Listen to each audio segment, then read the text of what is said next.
This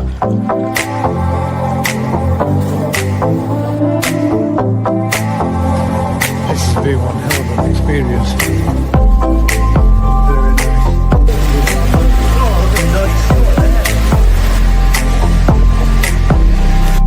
Have a look at that.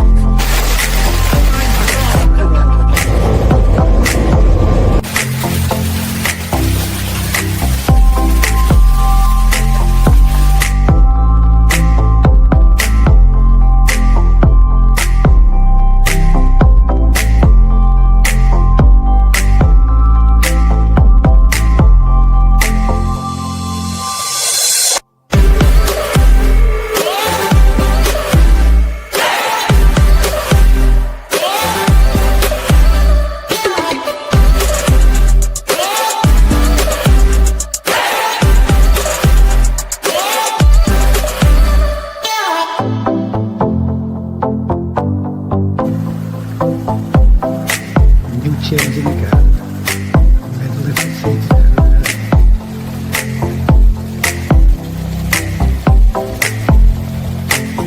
Into the little bush. You can see inside. Feel the family.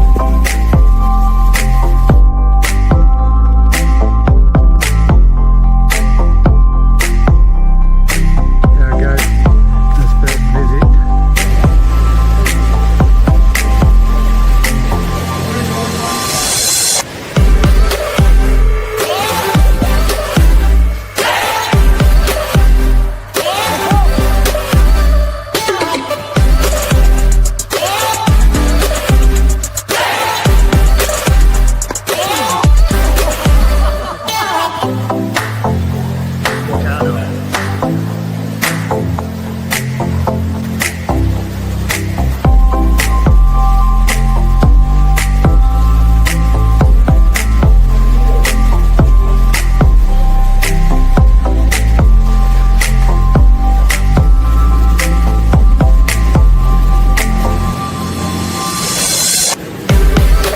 Picking up his pictures, random dude just come up. Yeah, we're getting the ticket to go back to Tokyo for the night in the hotel. We'll be editing all this to possible. So you do try turning the chins up. We do that last Monday. Man with a cold sweat.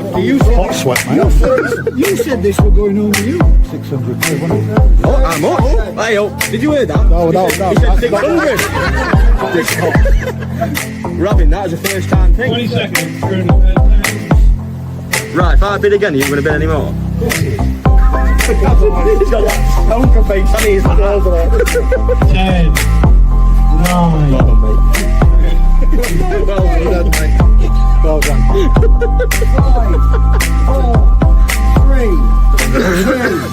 5, 4, 3, 2, 1. But then, do you not get? If you get a swipe, do you not? Does it not start to build up down? I had to do it. You've eaten everything I've ever built on a slope, mate. I forgot everything.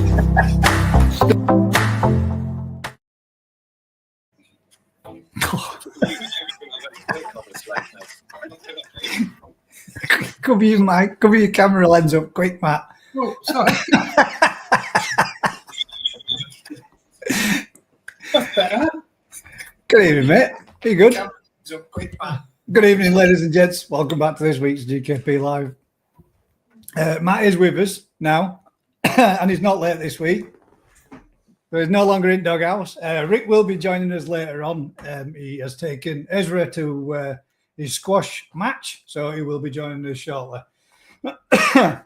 We've got the koi appreciation this evening, which is going to be Yamata Nishiki. And Ponds. I did mention last week that if anybody wants to put in any pictures of the ponds, or if anybody has done any videos of the ponds, feel free to share them on the same section. I forgot to add it in with the little description this week. But if anybody has done any pictures or videos of the ponds and wants to share them with me this evening, please feel free to stick them in the Gazza's Koi Pond community. and post them underneath the same section of what's up there with all the rest of the fish. What's your tipple this evening, Matt? Rum. Well, Of course, it's got to be rum. myself, I'm on a triple vodka and Coke with rhubarb and custard. Thank you very much, Joe. Well, nice, mate. It's lovely. So we're having a little one of those this evening. Maybe a couple more if it goes down well, which is already going down pretty well. Should have actually made it a quadruple, not a triple. I put in a big, when you get to the bottom of like a bag of your ice, and then it turns into like one mass of ice, but they were all small pieces all stuck together. I thought I'd just drop a bit of ice in it, cool it down as well. Well, it's filled my glass by about another half inch, maybe. And now it don't taste as strong as it did. But yeah, thank you very much, George. It's lovely, mate.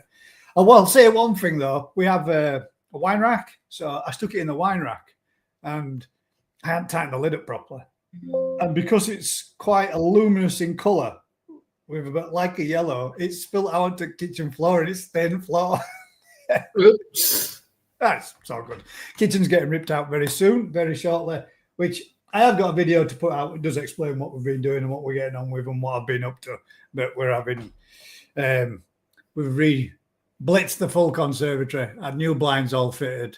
We've had new UPVC windows fitted and doors. We've going for a full new bathroom suite, a full through decorating throughout, new blinds upstairs in the bedrooms, and we're also having a new kitchen fitted. So the house is getting some work. In fact, well, I'm saying fitted. Yours truly is doing the fitting, but the kitchen, the windows and doors was all done by some excellent young men. If anybody is in the Huddersfield, West Yorkshire area and is looking for anybody, I will happily recommend the two gentlemen that did our work. They was absolutely brilliant, good laugh, and did a fantastic job. Anybody who's looking for help, drop me a message and I'll let you in on them. Very good guys, very good work. How's your week been then, Matt? Have you had any disasters this week, or have we? Oh shit! Here we go. Sunday morning, woke up to do the puppies at 5:30 in the morning. Walked past the window that looks down on the shed, and there was no lights on. All the power all the way down through tripped. A whole lot of tripped. Yeah, which has never ever happened before, which doesn't make sense why it would trip, because everything is on individual RCDs, but the whole power had gone. And yeah, you can imagine what I found when I walked into the polytunnel. Oh no, you didn't. Yeah. Luckily, the two on the left and the right hand side, they were okay, but on the main one at the end, there was 18 big ones all dead. Oh shit, man. Yeah. So it was a shit Sunday morning. Yeah, that is a shit Sunday morning, mate. And you can guarantee the ones that you lose are the ones that you, yeah, it was smack on. They were the best ones of the lot. Like I had a Tantra Goshiki in there, or Goshki, and she was as red. It almost looked like the Benny was floating a millimetre off the skin. It was that thick, and yeah, she was dead. So one of those shit days, and no explanation. Came back up, clicked the switch, everything worked, and everything worked ever since. See, it's a massive worry, isn't it? It's the same kind of thing. Oh, that's a Brand's Family Koi Adventures. Hey, Gaz, Ryan and Kev are paying you too much. No, they're not, mate. It's called saving, and it's something we've been saving for quite some time. Yeah, but technically, though, guys, it is right. If you're taking a pocket full of Sakai home I knew that every day. It's something we've been. There's more work to do as well. There's ridge tiles on house. I want to get it repointed. I don't want to move, and the reason for what we were thinking about doing was moving house, but I don't want to do it. I don't want to start on a mortgage again at this latter state of my life, so to speak. I've only got like 5 years left to pay on it, so to start again, I think, soz that. So we decided that we'll put into getting everything done as we want to do and get it all done and tidied up, and then make the best of what we've got. Because at the end of the day, we've got, I don't know, something like that, a few more years on mortgage, and then we're going to be super loaded, not paying that every month. But yeah, that's the idea, and that's part of the reason as to why, which I explained in the video, that I was going to drop last weekend, but I got waylaid and didn't do. It's part of the reason as to why there's been very little content. My youngest son, his partner, and my granddaughter have bought a house, and we've been decorating and doing that up. We've fitted a kitchen, a bathroom, fully decorated throughout, and done a lot of work inside and out of the house, garden and everything. So it's been continuous weekend work, full week at work every weekend for the last 13, 14 weeks running, continuous. So there has been a lack of content, but there is going to be a couple of star tours coming up in the very near future, and I'm going to be going around a few places and having a look about. So keep yourself open, Matt. You're welcome to come down for a weekend. Well, that's what we thought we'd do. If we were going to come down, as far as what we are, we'll come down and have a little weekend break and have a little stop over there. Now then, talking of breaks.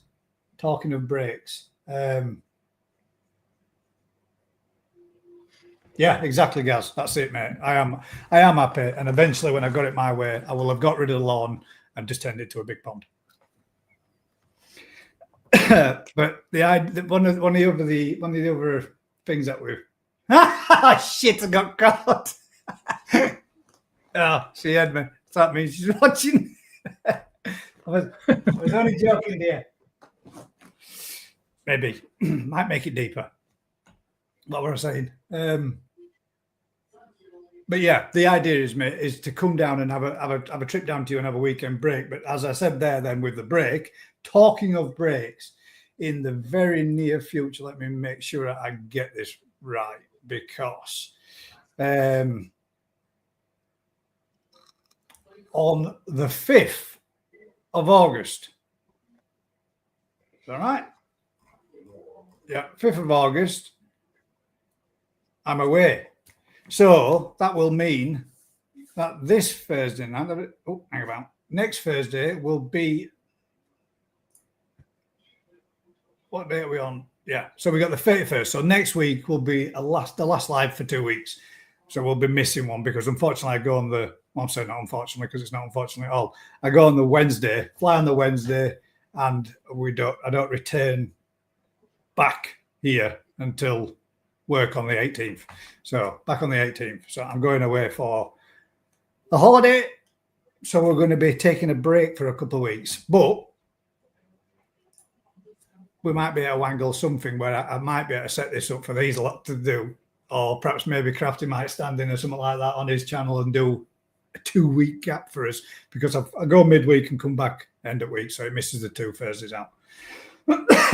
So, Arkozov says, bloody adverts. Sorry, mate.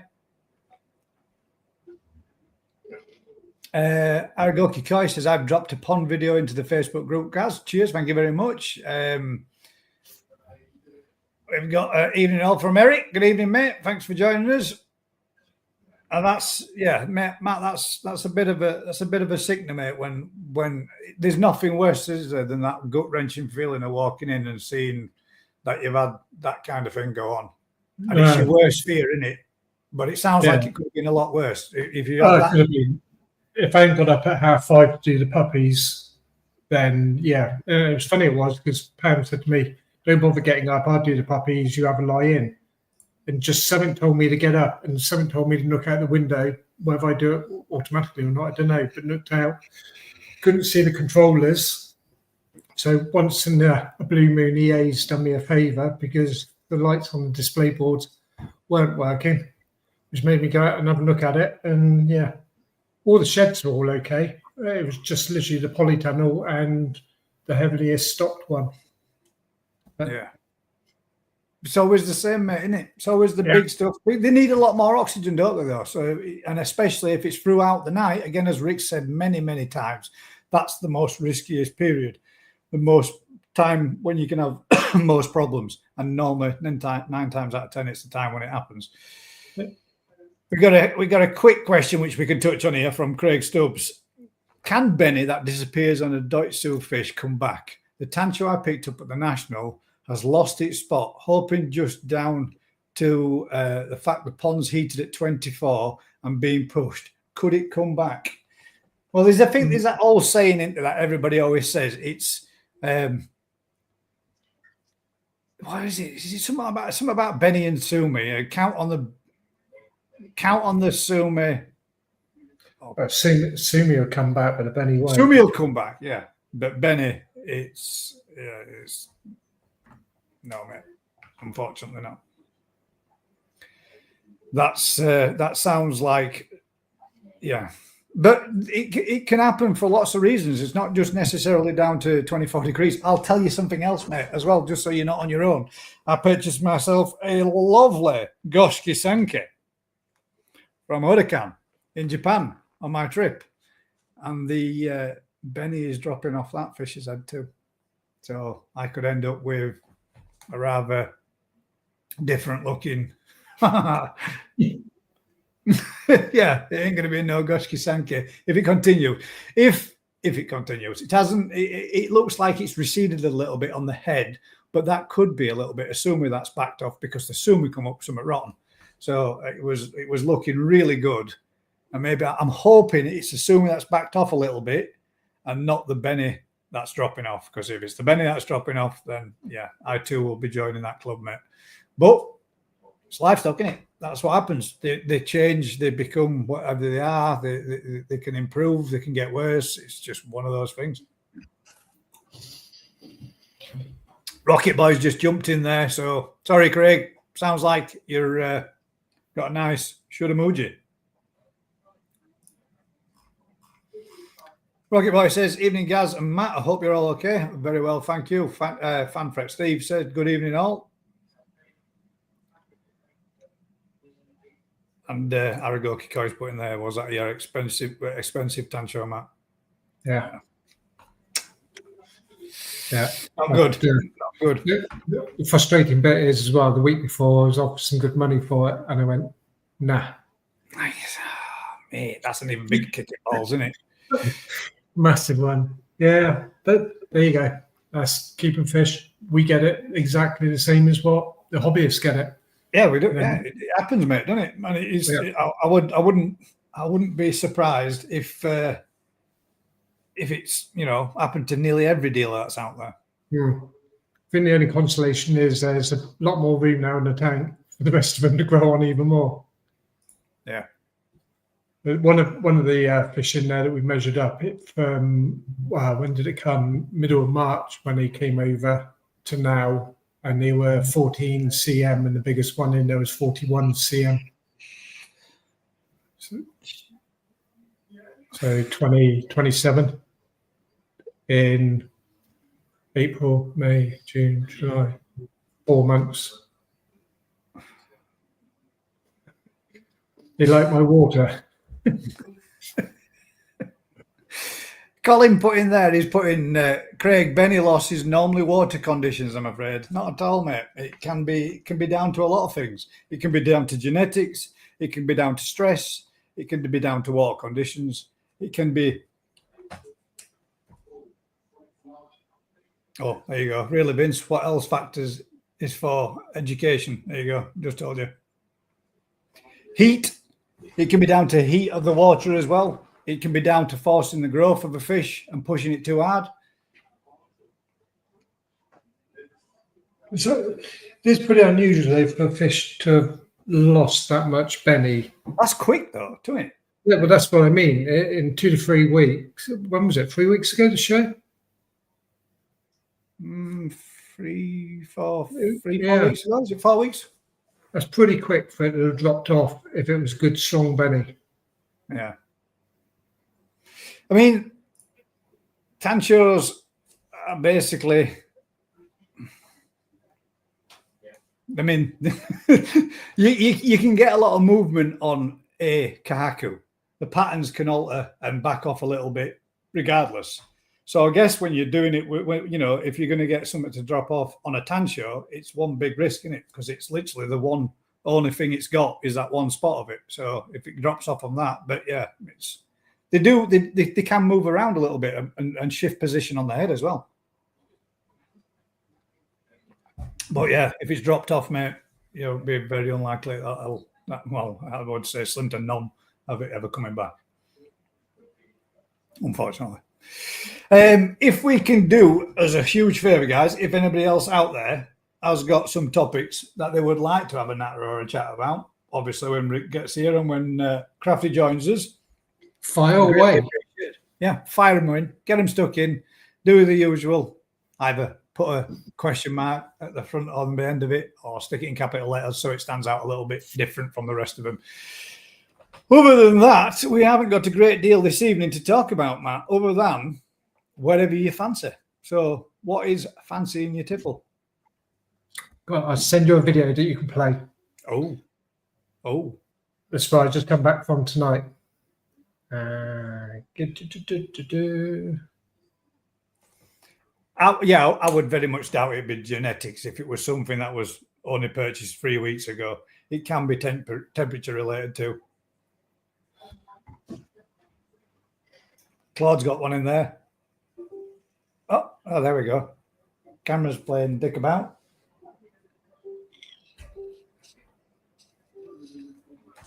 Sorry. Apparently the camera wants to turn on and off. Let's have a quick look at that. Yeah, it's just come through there then, Matt. Nice one. I've lost Benny on a shower torsi when temperatures, water temps hot at 30 almost overnight in a recent heat wave. Only one koi out of the 30, water quality all good. So they're temperature related backing on that one. Claude's got a question. Green water, added extra UV, 55 watt, and PSB. Should I let time pass and nature do its thing, or a major water change? Don't do what?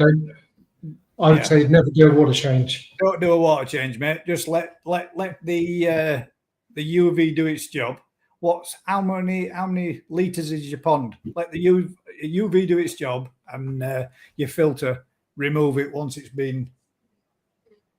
Have you just recently added an extra 55 watt? Jesus Christ! Right, so you've just upgraded your UV. You should see a difference, mate, in a week or two. But water changing, you're only taking out perfectly good water just for the benefit of you being able to see them. Let it catch up, let it do its job, and remove it via the filter system once it's died off. That's what I would say would be your best bet. Question: is it cheaper to run a 30,000 Veriflow pump than a 10,000 Veriflow pump at the same flow rates? So a 30,000 variable pump than a 10,000 variable pump at the same flow rates. I don't know. Personally, for me, I would say that the 10,000, if you were running a 10,000 flat out, you'll be using probably more watts than what you would be using a 30,000 at 10,000 litres an hour and reducing it down. Because you'll be pushing your 10,000 flat out. But I would say we did this once before. I can't remember what there's a conversion for it, isn't there? But I can't remember what the answer was. But certainly the answer is that you're going to be running your 30,000 at a lot less performance and likely to last a lot longer than the 10,000. Than pushing your 10,000 flat out continual.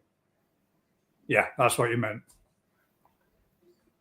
Yeah, I would say that the 30,000 running at 10,000 litres an hour. So you instead of pushing the full 30 through, you're saving 20,000 litres an hour. So it's ticking away nice and steady. Would use less watts than running your 10,000 at maximum, because it'll be pushing out its very top amount that it can, using its most amount of watts as an output. I'm trying to see if I can keep up now. We've got questions coming in. All right then, next one. I have a Nexus 320. I've been told that I don't only have to put K1 media in. LX13, I think it was. Yeah. Alex, you don't have to just put K1 in it. I know a lot of people. I mean, personally, myself, on my homemade system, I've got K1, K1 Micro, and the other one, is it K3? Like a bigger one?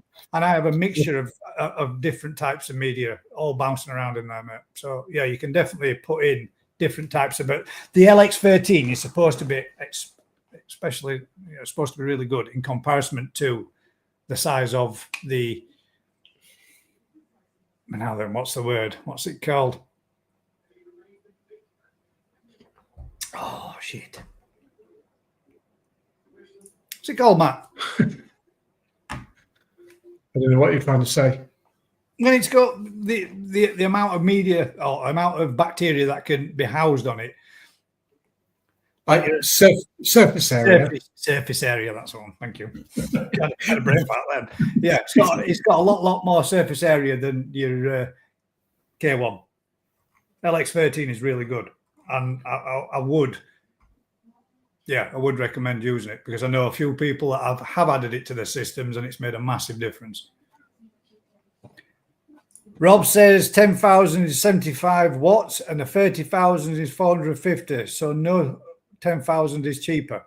Depends on that's not what he's saying, Rob. I'm going to say my 10,000 watts is 35. My 10,000 litre an hour Veriflow is 35 watts. So it all depends on the manufacturer, doesn't it? Yeah, but then also what Rob's saying there, we're not saying we're going to run the 30,000 at 450 watts. We're going to turn it right down. Yeah, turn it right down to its lowest setting probably, and then end up using less watts. Depends on the make of the feeder and all, because some of them now, the wattage on them are absolutely nothing. Mm. Surface area. Cheers, George. I couldn't remember what it was called, but yeah, good. Oh, when Rick turns up, can he talk about fry?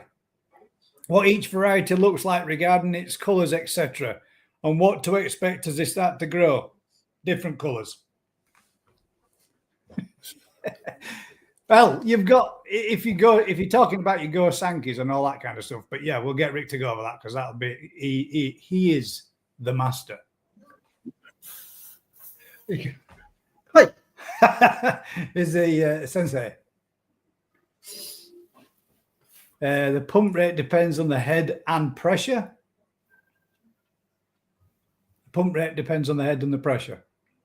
Well, I thought that, but then if I set all of my pumps at 50% and each pump is pumping the water to different areas of the shed, as in one of them's got to go up across the top of the shed and then down around the back end of it, they're all still running exactly at the same wattage. Yeah. There you go. Look, so Paul Hutchinson said there, I doubt it. I have a 20K and a 10K Vary, and it uses less watts on the 10K flat out. So there you go. Knocking down your 20 uses less watts than the 10K flat out. So I would imagine using a 30K and running it at its lowest will become less.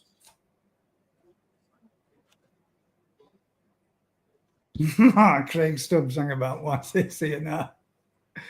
Oh, hang about. Another question. Thank you very much, ladies and gents. This is plenty of topics and plenty of sharpies guys just joining us this evening, mate. Question. I've brought a new drum filter. The wife said I cannot have a new one. Any ideas what I can say when it's delivered next week? It's for gas. Thank you very much, Colin. Just say that. Just say it's for gas. I had to pick one up because he couldn't get it delivered to his because he's away on holiday. It's a faulty replacement, and unfortunately the old one's discontinued, so they've had to send me the new one. There you go. That's the now you can tell you've done that before. There you go. That's the answer.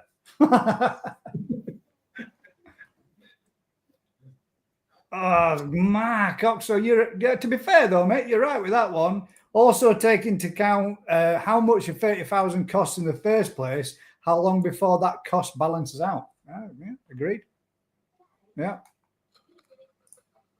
Susan says I'm late. It's okay. There's no clocking in here, love. You're not late. You can turn up, leave, join, subscribe, unsubscribe like everybody else does whenever you want. Right then. Did we miss another one? There was another one. I'm sure there was. Question. Dr. Kempo. If a hobbyist purchased a koi from a dealer who feeds koi on sake akari, but the hobbyist can't afford sake, will the colour drop off even if you feed the lower price foods? You will, right. If for example, if you've been feeding colour enhancing foods, you will get an enhanced look of colour on the fish. And if you do stop feeding said colour enhancing foods, that vibrance will somewhat drop back. And the reason why I say that is it's only somewhat, it's only a little bit. Rick, they were one of the fish that I quite recently lost in the last lot that I had. He had did me a kin shower, and it was absolutely lovely. And he said, has all the colour dropped off it? As it is, or is it still as bright and as vibrant? And I said to him, no, to be honest with you, mate, it is just as bright and as vibrant, but not quite as much as what it was, but it was still very bright and it still maintained its colours right up to the point when it died. But yeah.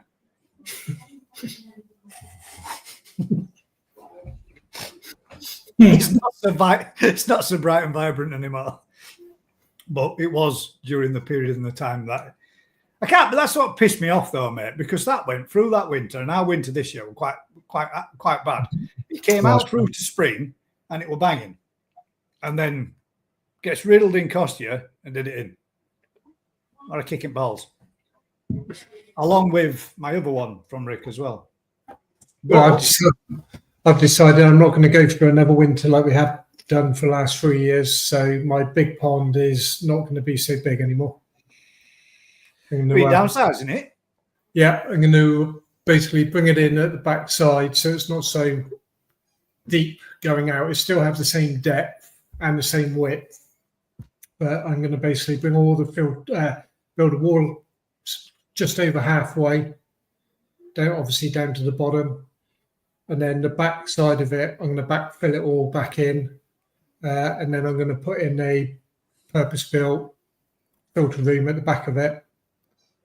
So then I'll be in the space where it was. Yeah. So now I know a guy that can sort you out with a box wall liner if you need one. I'll get in touch with him for you. I'll tell you what, I'm still impressed with how many people are building even now. You know, this week. I think it's at the moment. I don't know if you think the same, but I know there'll be a few people that say the Go Sankey seems to be a difficult sale at present, but koi sales don't seem to be slowing or slacking. No. Go Sankey seems to be a little bit more difficult, and a lot of people are still doing big builds, big projects, big ponds. I had a client today that come to see us, which, yeah, he got 3 ponds, one 35,000 litres, one 20 or 25,000 litres, and a 15,000 litres. So, Khalid, thank you very much for coming and seeing us, and thank you very much for your purchases today. A subscriber that found us online, watching us live on the show, and got in touch with me today to come out and do a little purchase. I'm saying a little purchase. Wasn't little at all. 192 pieces that he purchased from us today. So thank you very much for coming. Thank you very much. It was a pleasure to meet you, and it was a pleasure to have a chat with you and to sort you out with your new stock, mate. 192 fish, Matt. That's what I've smashed out today in a sale. Something like that. You got a job for the rest of the winter then. Yeah. So yeah, absolutely lovely gentleman. It was a pleasure to meet you and a pleasure to serve you. But yeah, I mean, he just said he just banged out a little 15,000 litre pond for his kids to enjoy the hobby alongside himself, which is pretty cool. But a lot of people are building out there. A lot of people are still doing it. Yeah, it's surprising. You know, our years of box liners is just tenfold.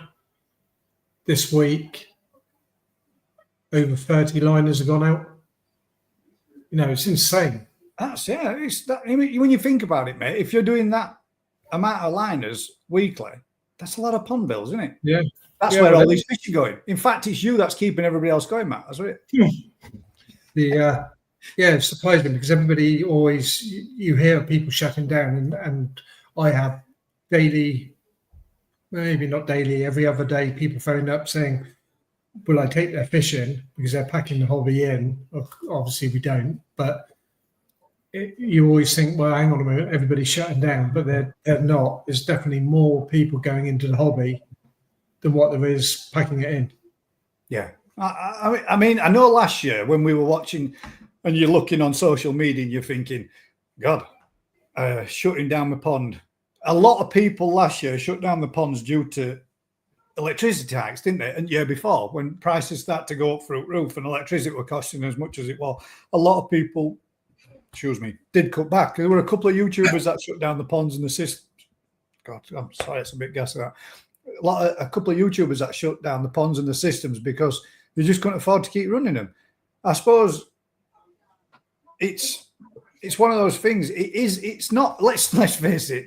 Koi keeping can be as expensive if you want to make it, or it can be as cheap as you want to make it, depending on whether or not you want to put in the work that's necessary when you have a cheaper pond than what's necessary when you have a more lavish pond. But then obviously the running costs are a lot more expensive, but it's each to their own, isn't it? I suppose you can make it as cheap as you want. At the end of the day, you can drop a liner in the middle of a pond.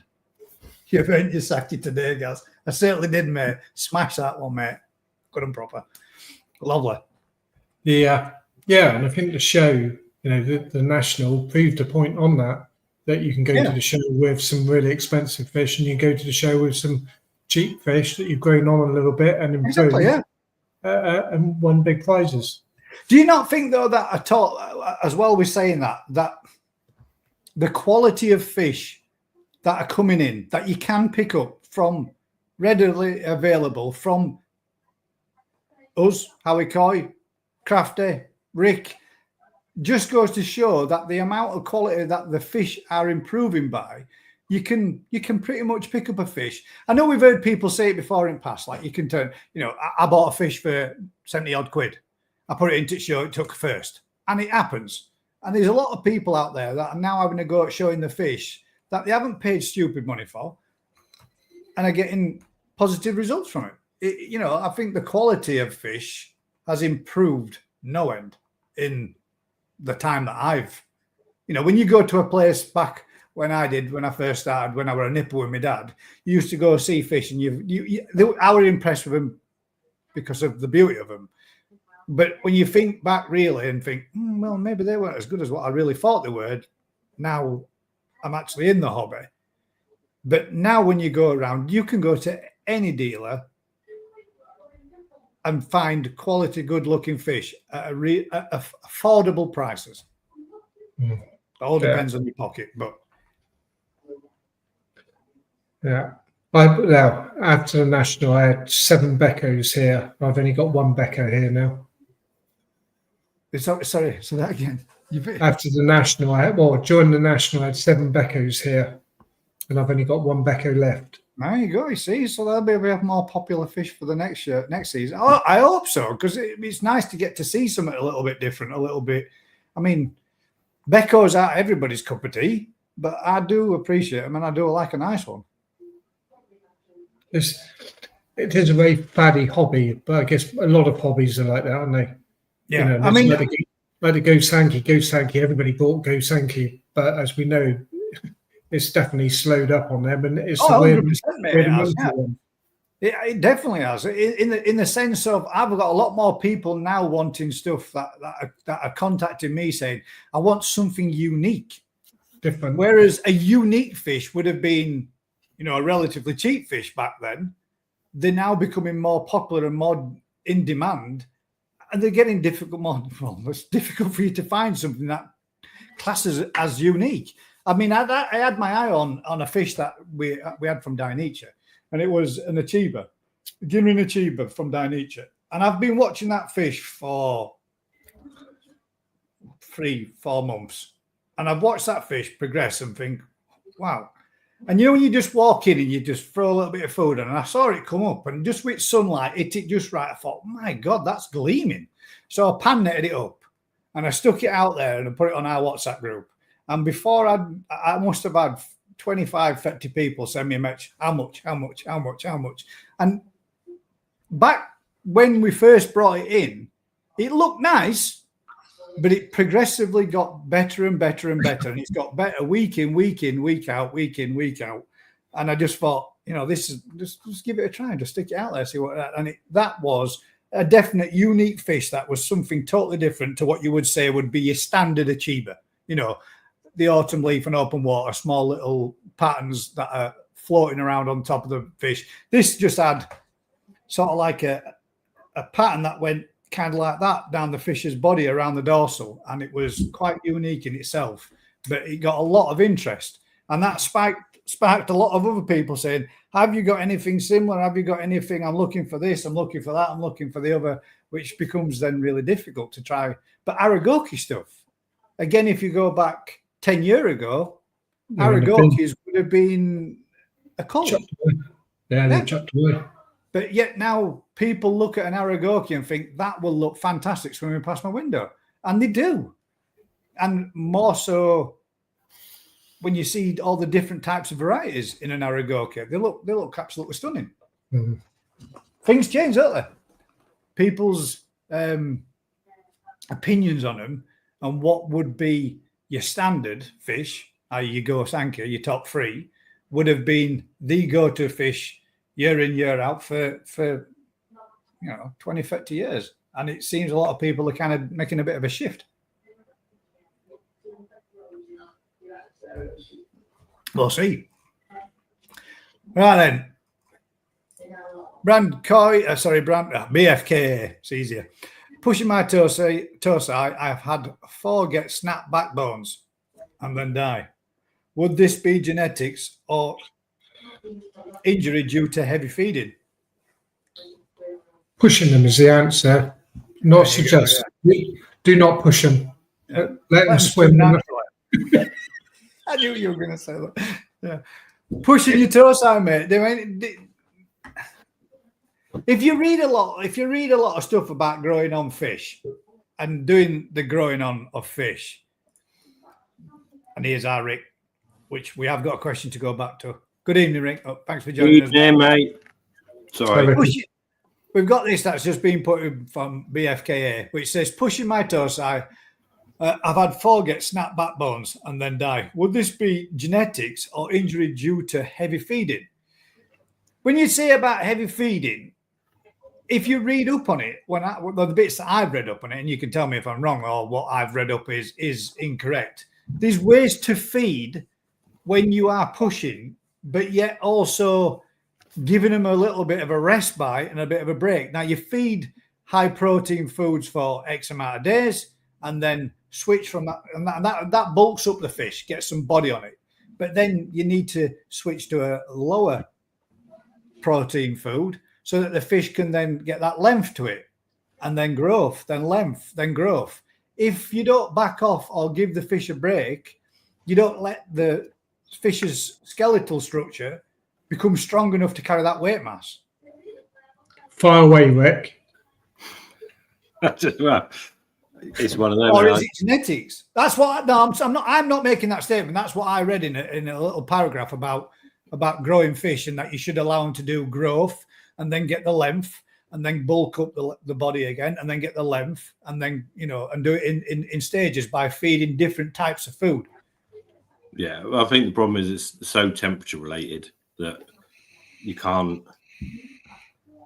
give people use this food and bulk them up or whatever, and then very rarely are we at temperatures that make a difference. But I've never seen, when you push fish in the right way at the right temperature, I wouldn't change the food. They need that protein to grow. That's the building blocks of growing. That's how they grow the skeleton. That's how they grow the muscle. That's how they grow the size. They can only use it at the right temperature And when it's right, it is staggering how they'll grow. And it's not being forced. There's a lot of weird pushing fish and whatever. If you're feeding fish very young tosi at 30 degrees 8 times a day, what they want, they should grow in a manner that's still in proportion, not great big fat things with little heads. That happens when you feed too high protein food at too low a temperature. You've got to have the right balance. The fact that you've got 4 fish there that have, it's not G2O, chances it's probably not genetics. It's probably not pushing them. There's something else going on there. But obviously, if they're all from one spawning, there could be an issue genetic wise as they're growing. But yeah, Well, so that must take some doing to snap a fish's back. I think what probably happens is you get deformed spines through maybe something missing in the food. So you're getting a point where you're pushing them, but there's not enough magnesium or potassium or something. So you're getting a deformation of the spine that twists them, perhaps not a snap backbone as such, which would be a more physical thing, but deformation. What about the other bit that I've read online? And this is not me saying it's right, but let's say that you feed Monday, Tuesday, Wednesday, Thursday, Friday, and then have the Saturday and Sunday where the fish don't get fed, so they get a bit of a respite to it. I think we're swapping dinner as we go here. Oh, that's good, mate. You're all right. Because these are all things that I've found online, but I feel like there's so much. The trouble, there's so much stuff online, and so much. You might have a Japanese breeder that says, "Yeah, you feed after 9 months, and you give them a break and let them catch up and chill up." But they're doing that at temperatures that relate to that. Why would you have a growing environment and then feed the fish for 5 days, but not 5 nights, and then not feed them for 2 days to give them a break? You might do it to clear them out if you're going to transport and move them, stress them. But in reality, if you're trying to grow a fish, you're much better off giving them a continual process of feeding, day, night, every day for that growing period. The more consistent it is, the more the filter. Just to not wanting to stop you. I mean, so you would say, right? Let's say if you had an 8 o'clock feed or 6 o'clock feed in the morning, and then a 10 o'clock feed, and then a 1 o'clock feed, maybe a 5 o'clock feed, and then go towards the evening being a 9 o'clock feed, and then throughout the night as well. So you would whilst you're on that. I don't get why I don't. Just because we do things sort of day and night. If you've got a feeder running on a pond, the fish can come and go as they choose. You're not force feeding them; they will choose when they want to feed. And your filters are running 24 hours a day. Yeah. You're better off feeding a kilo of food over 24 hours than a kilo of food over 6 hours when you're there. Yeah. And 18 hours with no food. You're just giving it. You're creating. So if peaks you've got and the ability, you're getting peaks and troughs then within your filtration system where you're getting ammonia spikes for when you're feeding, and then nothing for not. So why wouldn't you sort of almost drip feed continually? So if you're going to go grow some fish for 6 months properly, I'm going to grow these fish for 6 months properly. Really give them the environment. You drip food consistently for the 6 months, gradually increasing it as the fish grow, or reduce the amount of fish to whatever, and still feed the same to get your balance. I do find it quite bizarre that I see a lot of people that have got ponds will hand feed, and they'll feed morning and night when they're home, which is fine. That's what you can do. And then they'll come a weekend and have a barbecue, and they'll be outside, and they'll feed the fish will get fed 5 times more over a weekend than they do, and it's not a problem for the fish. I mean, carp, they'll eat when it's available. They'll eat. Mine are getting 6 a day now, but I've never ever thought about doing it. Obviously, I mean that the feeder that I've got. Oh, we have got an echo. Oh, let's see. Investigation. Testing. Oh, there we go. It's very quick with echo. Oh, what have I done? I don't know. You got some echoing. Hang about. Let me try putting on echo cancellation for you. I did turn it up a bit. Turn it down a bit. You hear me? Hear me? Hear me? Hear me? Yeah. Testing. Yeah, we can hear you. Try that. Yeah. Is that better? Yeah. And if you're going to feed fish for a growing period, why wouldn't That's how you you do it, Vince.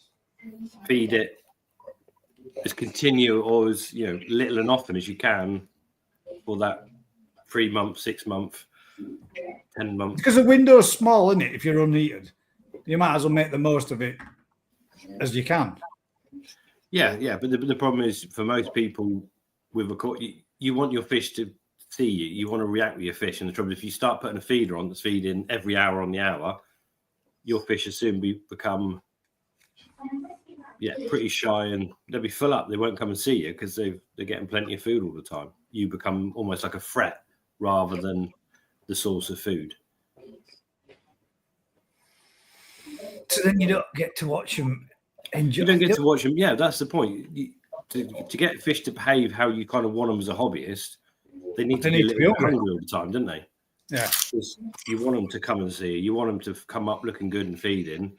But the minute you feed to the level where they're satisfied, yeah, and when most of them aren't going to take when that they risk. see you, they think, off we go, and just hide in corner down bottom of the pond. Yeah. All this talk of feeding leads into a lovely topic. Brilliant. We're just starting a food trial. Yes, I know. Yeah, it's just begun. It's just beginning. Beginning. We'd sorted the foods out, but then Amir at Koi Water Barn has kindly allowed us to use the new Dainichi food. So that's been Thank you very much, starting on Monday. So we're going to be testing Nutrimare, Dainichi's, FD's new food. Yeah. Dajiwa. Pride and Joy's Koi's food, and obviously Coppins is our base food. We know where we're going, we know what we're feeding, but setting up a food trial that's as unbiased as possible is quite a challenge. It throws up quite a lot of stuff. So hopefully we'll start that properly. We've done a bit of filming Wednesday. Getting it going. They're on the foods, but I need to get it.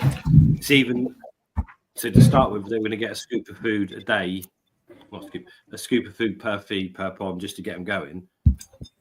And I was doing it. I thought that feels weird. Just feels different. So today I went up there and weighed all the foods so there's a 300ml scoop, and the difference is quite staggering between the food. Which one weighed the most? Can you say, or do you want to leave your results till? No. The heaviest food is the Coppins food, and the lightest food is the Dajiwa food.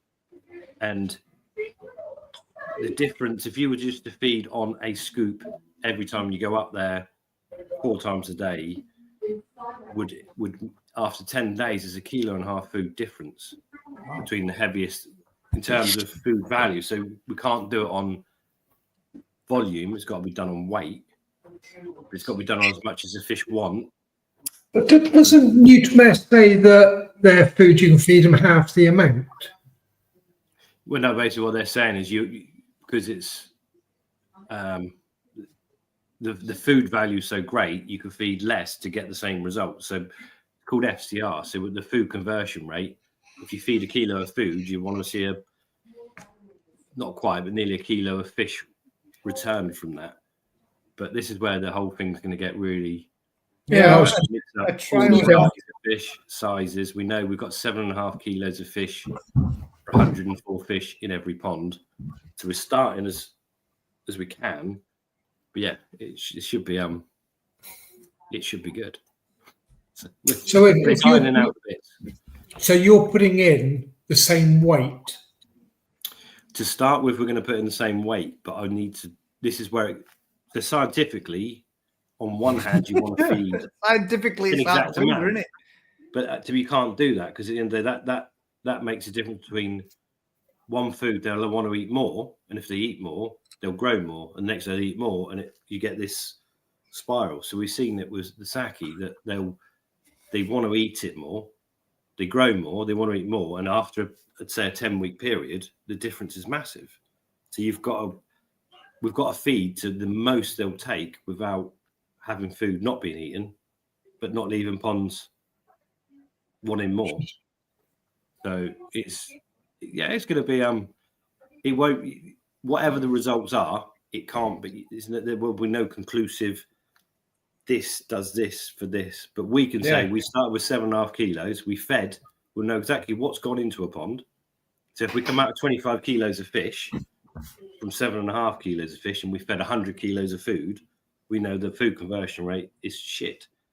But we'll know exactly what's gone in, what's come out, what the fish look like, how they've responded to the food, because you physically can't get certain foods they won't eat enough of.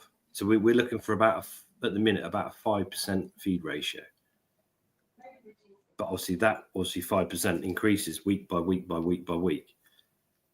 So it's just balancing. We've got to make it as fair as possible for everyone. I kind of want the cheap food to not do very well, to prove the good food is good. Yeah. But in reality, it's one of those, isn't it? You've got to do it in a scenario. What are you going to do if they all get smashed by coppins? Well, it won't, because we've done. We know what coppins will do. We know what to expect from it, and we've seen what other foods do against it. But it's to be fair, Dan, and you're not adding any of your additives, none of the monger mix or anything like that, just straight as it comes from manufacturer. Out the packet. So obviously we've got to do a little bit of tweaking. So the Dainichi food comes in a colour and a sort of staple. So Amir said you do 2-to-1 ratio. So we've got the amount of food recommended from Dainichi Koi Farm in terms of 2-to-1 on that. The Daiji was the same. So we've got some growth and the colour, and we've got the same ratio. Whereas the Nutrimare's all in one. And the Coppins, again, we'll do about 3-to-1 growth to colour, whatever. So we know what goes in, what comes out, how much is in the settlements, how much. For us, it's all about, obviously, it's not just length or weight gain, but it's overall performance. Yeah. Colour, body mass. Yeah, the whole shebang. And obviously, for a scientific test, you could run X amount of fish of the same variety that are all genetically the same. But in reality, people's ponds have got. So we've mixed up the varieties, we've mixed up the sizes. So you might find the metallic fish from one food look shit, but all the single-coloured non-metallic fish look amazing. They're grown really well. So we'll get to see across the board the performance. And everyone's, I mean, to be fair, I'm blown away. Everyone's bang up for it. Sounds like it's going to be interesting. See what becomes of it. But what about the bit where it says Nutrimare supposedly? I mean, it states on the packet that you only have to feed half the rate of what you would feed your normal conventional foods prior. Well, so that's the point I was saying. If it says it on the packet, that's what you've got to do. But we'll find out. I mean, like I say, the weight difference between the foods immediately is massive. So if you've got a scoop or an amount you normally feed, you're going to have a massive variation. It's about 35% heavier, the heaviest food to the lightest food. So if you've just got a scoop and you're feeding, over a course of time, that is a huge amount of food. And obviously, as the fish grow, so yeah, it's so difficult to balance up. You know, you could feed 100 grams per pond, and then multiply 110, 140, 150, 200, whatever. But obviously, if you've got foods they won't eat, you can't leave uneaten food in a pond. So we're going to have to do it as koi farmers, where you'll feed to what they'll take. You know what they'll take, and if after 5 minutes they'll take more, so we'll have feeders set up that are given the bare minimum, and then we'll top up manually. Yeah, it's fair play on them. Yeah, so we've had, So which one of you is going to be running in to do the 4 night feeds by hand, measuring it all out then? Mate, it's just getting all organised, isn't it? So the feeders will be set. We can set the feeders to do two at early morning, 2 at night, or whatever. But I won't.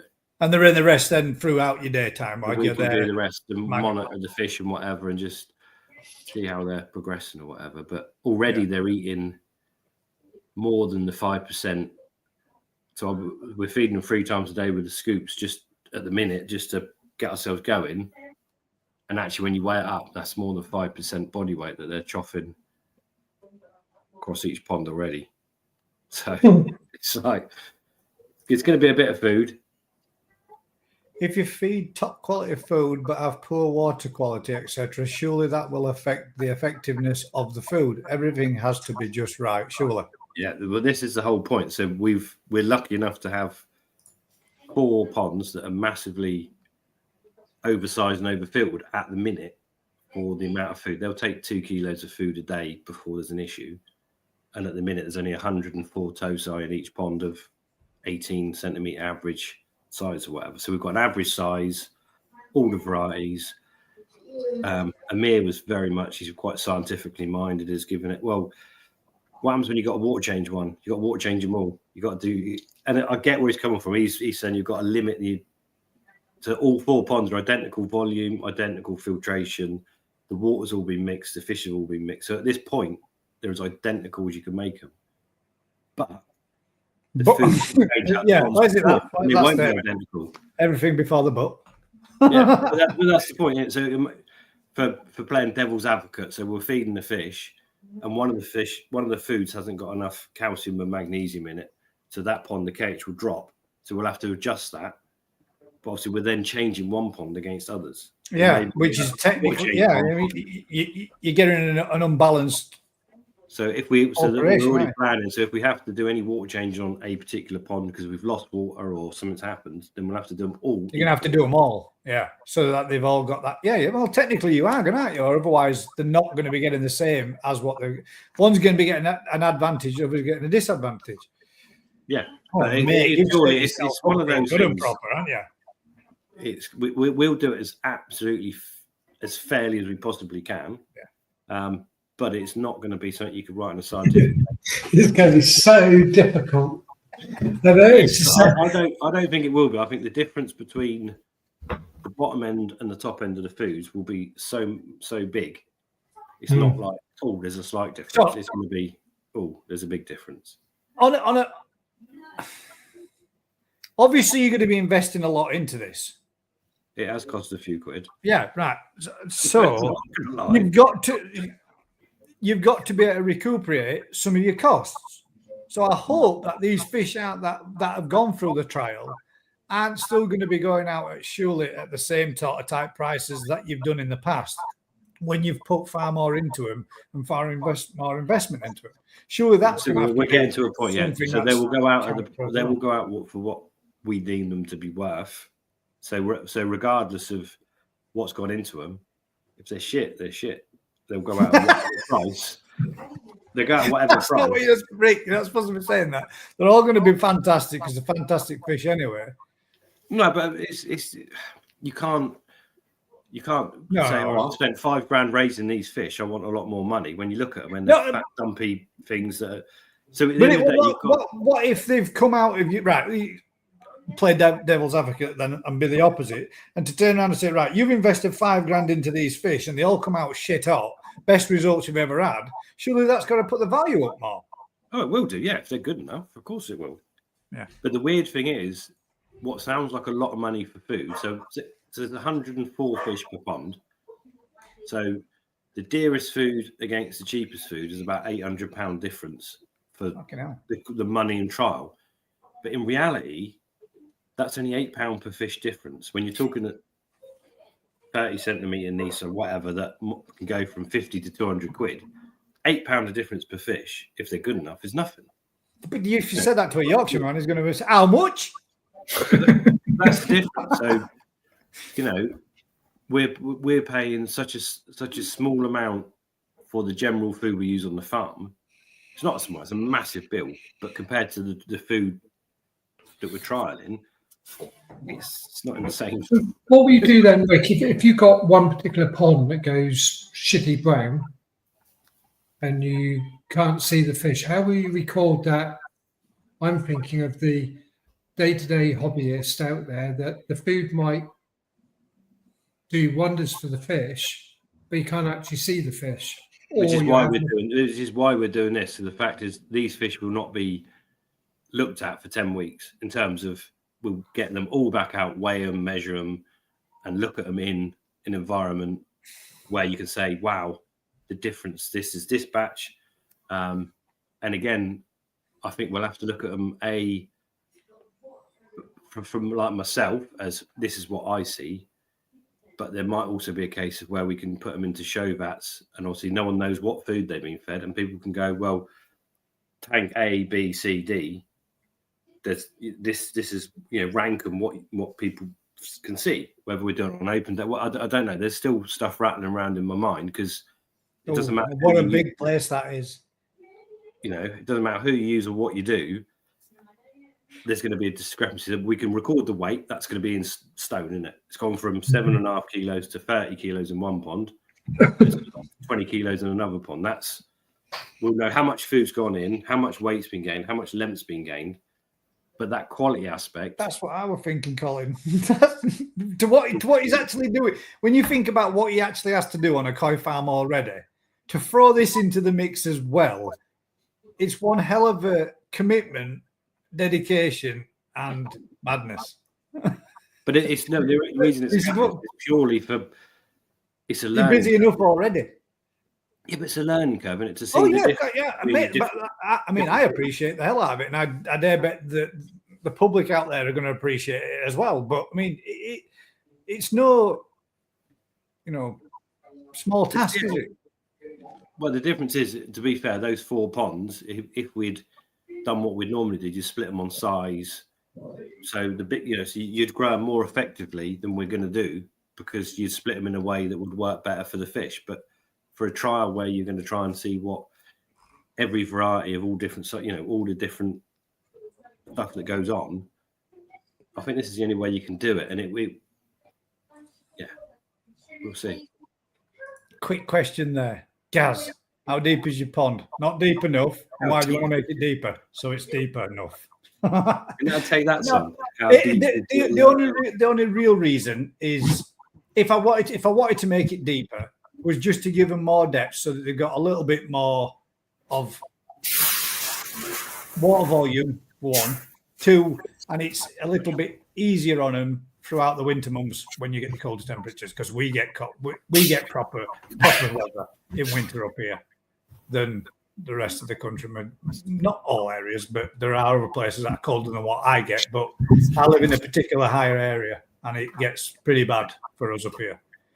But yeah, that's the only reason, just for the benefit of the fish, more volume of water, and they'll get a chance. But it's only, if I did it, it would only be another foot in depth by raising the pond up and out of off the ground a little bit more, so to speak. Dry stoned all the way around it. Well, not dry stoned, but Yorkshire stoned. It's just an idea, in case you're listening, Marie. It's just an idea. Just put a polytunnel on it, be done with it. I'd love to, but my garden's, not big enough. There has a lot of comments that I've gone. User error page 404 not found. Jonathan says. What does it cost to run an air source heat pump? If you've got to ask, Philip, if you've got to ask that, too much. Good question. Go on, Matt. You're an air source heat pump lover. You can't give a figure to it, because how long is it on for? What I will say though, is it doesn't make any difference if you have a lower wattage one to a higher wattage one, because the higher wattage one will heat it up quicker and turn off, where the lower wattage will take longer. And run for longer periods. Yeah. So Phil, one at night. Don't think you're saving by getting a lower wattage one. Get a bigger wattage one, more expense in the first place, but it will heat it up quicker. Food density / mass over size. 100 grams of feathers versus 100 grams of coal. Yeah. You could be chucking in 16 jugs of food in one pond and only 2 in another. But that again, that's the whole thing with the food trust. So we've got to make it we're really trying to make it that to feed them as much as they'll physically eat or want to eat. And we might end up with using 40 kilos of Nutrimare and 110 kilos of Coppens. And that would be balanced up in obviously the price, the end result, and there's so many variables to it. But at the end of the day, how long are you doing the trial for? 10 to 12 weeks. 10 weeks is my window. That's long enough to see a big difference in the fish. At the temperatures they're important. I mean, they've cooled down now because it's not been so hot, but they're probably still 28 degrees now. So, yeah, they're warm.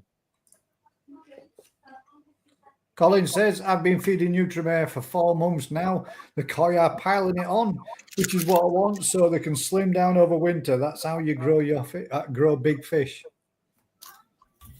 Depends on who you ask, doesn't it? That's the thing. Yeah, you see, well, that's the bit I was just saying about the statement that I read on that other thing where the guy said feed for so many months on this or so many weeks on this, and then you switch them to that, and then for a couple of 2 to 3 weeks on that, and then switch them back to this, and then to that, and then to this, then give them a respite. Blah, blah, blah.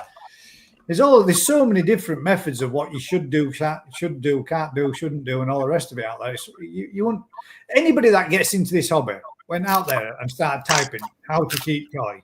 Yeah, you're screwed, man, because there's just so many conflicting statements out there that you think you're better off just. I think it just gets it's simple that you feed to the temperature and the age of the fish and what you're trying to achieve, don't you?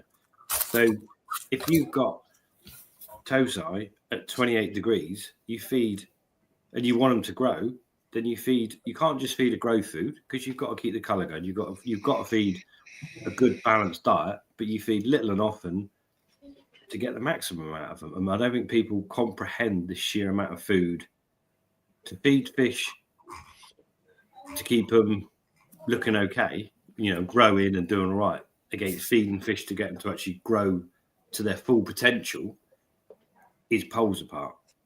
And I noticed yesterday, Rick, so I ran out with the food yesterday that I've been using, and I had 1 bag of grower from another bag, chuck the same amount of food into, and this is in a polytunnel, so you know what they're like in there. They will eat your fingers if you put them in there. Chuck the food in there. Half an hour later, walk back in there, and all that food's still floating on the top of the pond. Yeah, it won't be all the food. There will still be because they can't consume it. And again, that's different densities. A lot of the colour foods and whatever are a lot lighter in their makeup, so a scoopful is different for the foods, which is where the Nutrimare thing comes in, where you can feed less to get the same. And we find that when you step up from a cheap bulking food to a high quality food, they'll eat a lot less of it. They come up, they smash it, but they're not hungry 5 minutes later. It takes them 6 hours before they're racing around looking for more food, and that's just to do with what about the sinking to floating scenario? I mean, carps generally like to grub around on bottom, don't they, for feeding? Are we better to feed sinking food than necessarily encouraging them to come to the surface to feed from where they're not really designed to feed from? Well, see, you go into a whole world of different. So yeah, sinking foods we use mostly on the farm. They tend to be denser anyway, hence they sink. So you've then got issues with them. Actually, can you see them clearing it up? You can't see quite what's going on. If you've got bottom drain issue, the cheapest foods are compressed food. So I was going to use BP Millen's compressed food, and obviously the shitstorm that will come from that in terms of waste. But the fish would smash it. But yeah, there's no point testing a food that a general hobbyist is never going to use in their pond, because the minute you throw it in, it's breaking down. And in a natural pond, that's great, you get an ecosystem. But in your nice koi ponds, you just got a cloud of shit. So that kind of got ruled out. It's could be interesting, mate, to see what the results show from it, especially when waste-wise and stuff like that as well. Yeah, I think you might find that you have quite an incredible amount of waste from one brand. But the difference is, obviously, the way the filters are set up and the way the ponds are, it's not. that's the thing. Obviously, we can only test the results from the fish realistically. Water clarity and amount of waste. Yeah, that might be an issue with a brand. A bit more difficult. But yeah, I'm quite. I know what I think is going to happen, but that's That'd be cool. How about this one then for you? Aragoki Koi topic: when Rick returns. Oh, sorry, when Rick turns. Oh, Return of the Rick. Can he talk about fry? What each variety looks like regarding colours, etc., and what to expect as they start growing. Now, this could be a time for anybody that's not interested to pop to the fridge, get yourself a drink, come back, have a sit down, have a listen to this, because this could be nice and interesting. But he's got a lot of topics, a lot of fry, and a lot of different varieties to go through. So fire away, Rick, in 30 seconds. Go. A lot more simple than you think, mate. It's the base. God damn it. They all start from a base colour. So, and those base colours are? So you've got your black-based fish, your showers at series, whatever. So they are very obvious as young fish. The black ones are going to become that variety. The orange or yellow, white ones, whatever you want to call them, don't. Then you just work out what colours are also in the parentage. So here at Surrey, starts black, develops orange colour pattern. Yep. The ones that start orange, stay orange. There is no other colours involved. It only gets more complicated when you get into showers where you've got the ones that start black can become at series or showers. Yeah. But you've got the ones that start orange can actually then become kahakus or whatever, because you've got those different colours involved. And then develop, because the kahaku is actually, the Saroji is the colour that comes up through, and the beni is the true colour from. Yeah, you get both. But the reality is, so you work from the base. So people go, I don't know, there's white goshki and kajaku and all those Matsubamon type things. At about 3 weeks old, develop like a blackness in the head and the spine. So this, you get that. you can. It's quite an obvious thing to see. So anything that's got a black scale against a different coloured skin. So that's your kin matsuba, kajaku, goshki, and whatever. They all very early show what variety they are, and then you're just looking for those patterns on top. It's not. If you know what you're starting from a parent of fish, they can only really come from those base colours, and then the other colours manipulate on top or whatever. So, yeah.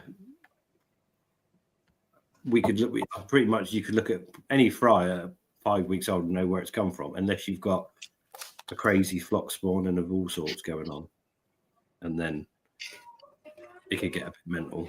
But there's not that much variation. You can only start with a black base or a light base, and then a black scale or the same color scale as a fish. It's not. If you go back to the heart of it, it's quite simple. Sorry, I'm just answering another question there. But yeah, so at the end of the day, a Sankey, your Sankey fry will hatch plain white orange color. They develop a kahaku pattern if you're lucky, and then the sumi comes up at, I don't know, maybe two weeks. You'll start seeing great big blocks of, on a fry.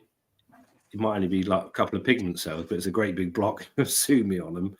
And I'd probably put money on if you could record those fish at 3 weeks old and see where those blocks of sumi pop up. That's where they'll be on an adult fish. They're there, set in the skin. But obviously you lose that as the fish grows and develops. That sumi recedes under thicker skin. You don't see it. And then it comes back through.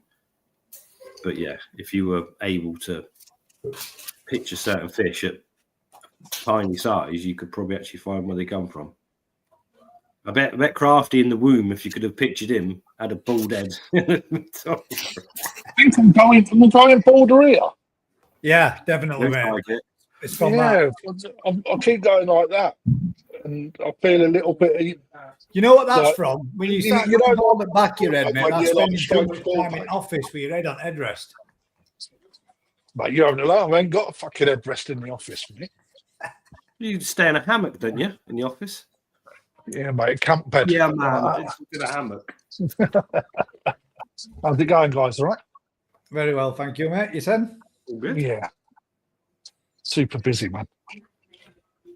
Super busy. Good. Coppen's food, we use just the grower and the Vitality, which is their spirulina food. Quite simple. I'm just trying to catch up with all the other. I think I've gone back and got all the questions. Oh no, there was one more. There was one back up here that I missed before Colin's question about how to trick your wife into buying a new drum. Where is it? It was something to do with using a treatment.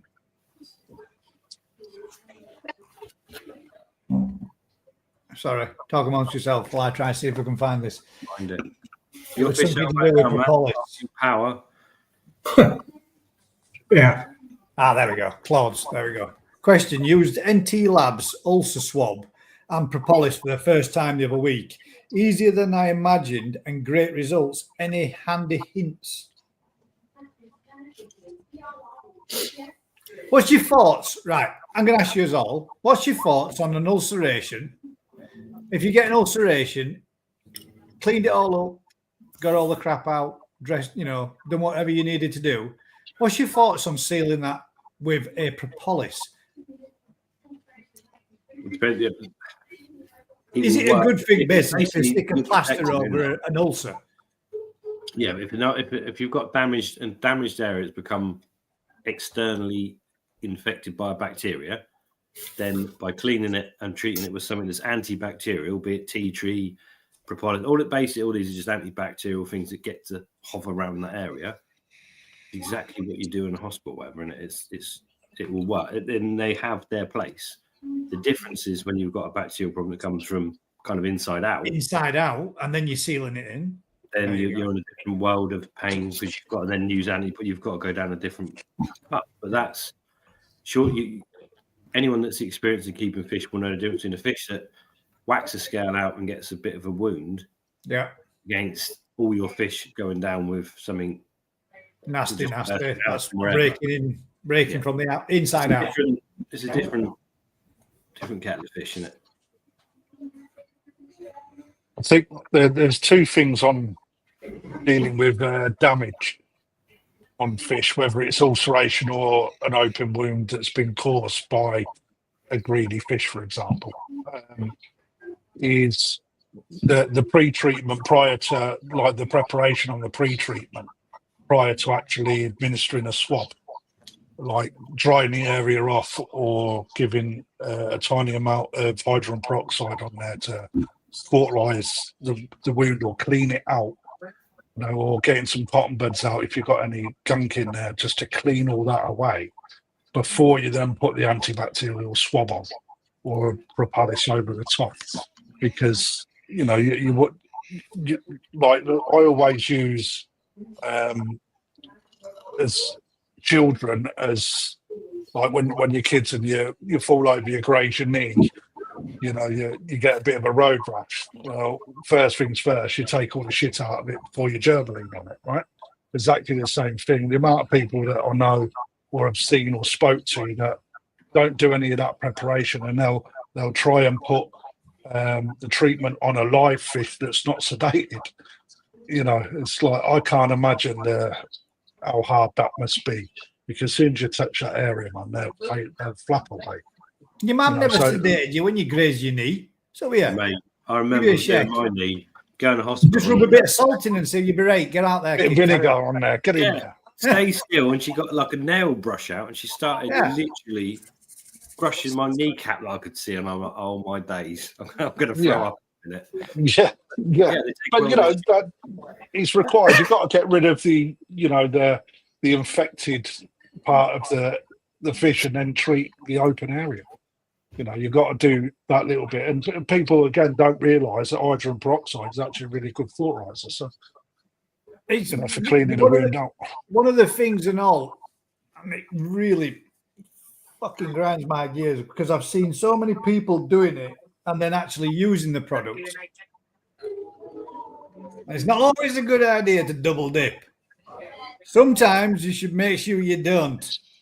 And in the circumstances of cleaning a wound, if you're using, like Crafty says, a cotton wool bud, and you dip it into your bottle, and you take that product, and then you wipe it onto your fish, and then you dip it back in that bottle, you just cross-contaminate all your treatment that you're using. There's two ends to a swab, and they cost next to nothing. So use them, but dip it, apply, dispose. Use The other thing is that, again, understanding how fish heal is quite interesting as well. Again, when you use the comparison, right, as humans, we'll create a scab, and then the healing process takes place underneath the scab. Well, fish doesn't have the ability to scab, right? So what you'll see is that on an ulcer, once you've treated up, around the actual ulcer itself, what will happen is that skin will toughen up. And I always advise that it looks a little bit like, you know, when you've grilled chicken on a barbecue and the edges go like a little bit too overcooked and they're quite gristly, like around the edges of the chicken. But it goes like that. I'm not coming to one of your barbecues, mate. Yeah, or your barbecues look like ulcerated chicken. No, just the colour, the coloration of it, right? It's where it will start to go off colour, right? At that point, the fish is healing from the outside in, right? But again, right, people then start playing with that wound, right? They'll put more ulcer swab on, but it's already doing its healing. So, you know, it's like, how often do you put an ulcer swab on? Well, do you need to keep reapplying it for it to fix? No. The ulcer swab is to keep the bacteria away and to stop the infection. The fish will heal itself. Go. Clinic with Crafty. You should do it on your live, mate. Sorry, just go back to this one because I missed this one. Sorry, Mr. State. Good to hear the food test is near equal for all brands. Near equal. Instead of all the bollocks I hear on social media. That's the problem. We get to do it. I'm going to use Rick, I want to ask a question that I thought some of what you're doing, right? And for me, it's like, right, if we're feeding, right, and one food is performing relatively poor with regards to water quality in consideration to another that water quality doesn't seem to be an issue, right? And then you're having to do a complete water change or partially water change on both ponds just because they need a water change, all right? Are you changing the parameters of what the actual food can really do? That, you know, in my head, it's like, if you've got a food that's constantly contaminating the water, right, because it really can't cope with the demand or the food you're putting in, right? To me, that's already lost. Yeah, but we don't change water unless it's pretty much absolutely necessary. Rick doesn't change water unless you could. He changes it when he realizes when he's got his waders on and he gets in and his foot takes 30 seconds to sink to the bottom. Then it gets changed. But you know, I seen his arm come out glowing green. Right, through all right. So, will you be doing any filter maintenance? So the filters were going to be being cleaned beforehand, but no, in my head, I'm leaving them as I'd run them normally, so they will not be touched. Okay. But if one of those foods, right, I'm not singling any of them out, but if one of those foods then creates such a fucking mess that it really does turn that water, are you immediately taking that out of the fray because it's not performing? No, because we'll feed less with that food. If the pond can't take it, they can't take the food, can they? The fish will go off the feed. Okay. So I thought you was like, you'll be constantly feeding the same amounts. No. We can't feed the same. That's the whole point. No, that's what was going around in my head. It just was like, okay, One of my So questions. you're going to end up we feeding tried it- one food more, aren't you? The last time we That's- did it that's- with Coppins versus Saki, after 4 weeks, Saki was blowing it out of it the was water. just like I can't carry on with this now because those fish, and that was just for our own benefit. But the Yeah. difference was that great that we had to then feed Coppins to the other pond. Not Coppins, we had to feed the Saki Akari to the other pond because it was like I can't bear to see that. But I think that's the whole point. We need. Yeah, but financially, mate, Saki's out the question and it to do what you was doing constantly. No, because the Dainichi food's the same, I don't know the pricing on it, mate. so As well, yeah. is it expensive? Yeah. No, so you're on the.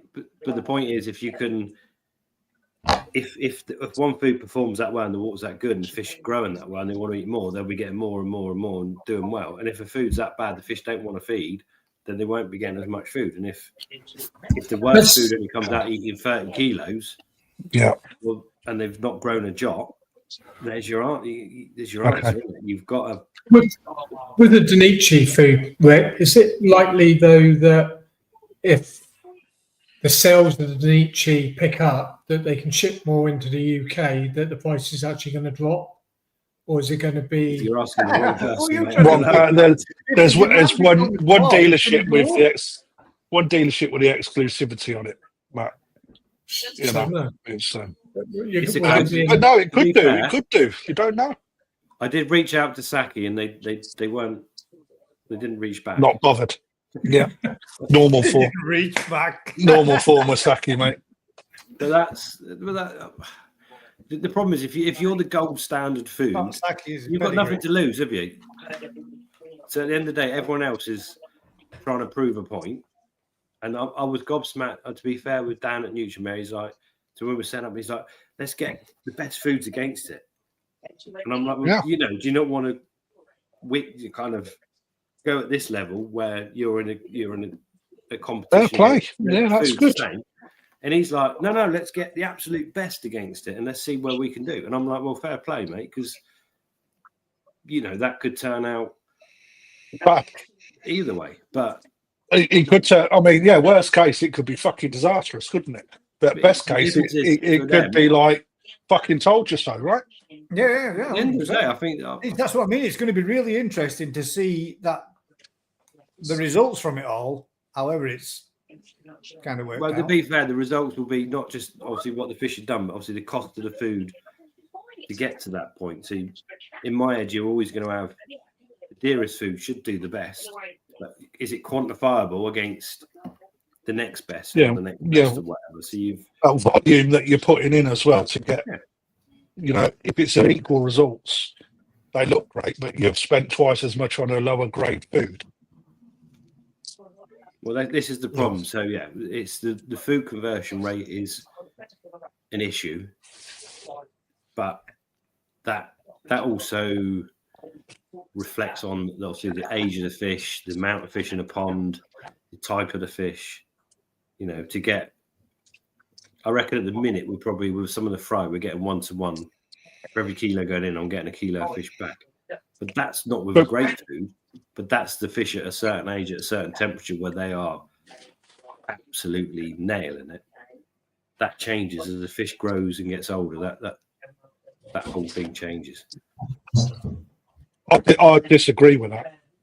Diabetes is not going to put his name on a bag without, you know, thinking that it's the right thing. Colin, mate, if they're willing to put it up, it's in the mix, mate. I don't think it's a gimmick. I think it's a good food that's up against another good food. We'll see. You know, fair play on Amir. To be fair, hats off to Right, him. yeah. I'll get straight on this. I'm confident in the food to do what we say it'll do. But so, yeah, everyone has been, apart from Stucky. they don't need to, do they? They've got it cornered.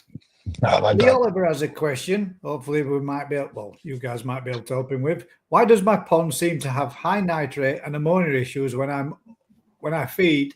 I'm only on 5 grams 3 times a day, and it's still showing 0.25 parts per million nitrate, and at times 0.25 parts per million ammonia. Nexus has 300 litres of K1 in it, too. K1's your problem.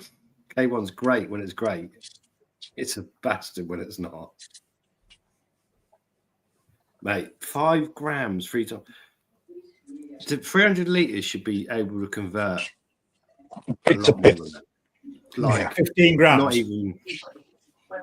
Sorry, 50 grams. Right, that's quite heavy. Grams. 50 grams.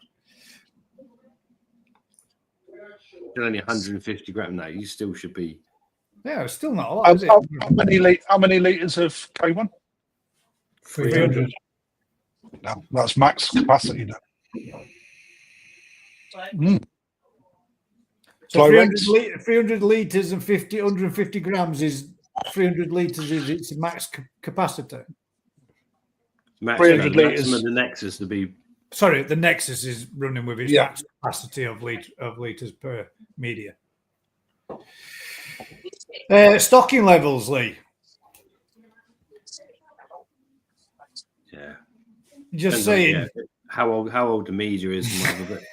But yeah, a cubic meter of K1 should be able to do 3 kilos of food a day, run properly matured.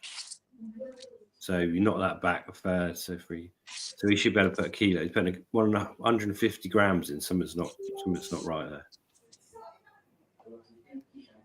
But you will have readings if you're feeding quite heavy. Especially on the nitrite, I see loads of people that never ever get rid of their nitrite levels. Yeah, but Do your fish look like? He's got a few of them that are pinking up a little bit. And he's checked the parasites and clear. Yeah, I reckon K1 probably takes from brand new, proper, fully matured, 4 months at 25 degrees. It's a nice. So if anything to help aid it, if he added an extra moving bed, you could add a shower. You could add a sponge. To be honest, a sponge type filter is amazing for quick maturity and taking out debris and whatever. I know they're boo-hooed because they're a pain in the ass to clean but actually they mature really well, as do a lot of the medias that take out all these chemicals in treatments. Just on another subject. But yeah, anything that traps waste will colonize with bacteria easier, won't it? Yeah. See, if you comprehend, so if you designed a plastic media that's got a massive surface area, amazing. You put it in a moving bed filter, amazing, but it doesn't actually trap anything compared to Alpha Grog or Crystal Bio or Backy House or sponges that actually trap shit, and the bacteria live in there a lot easier.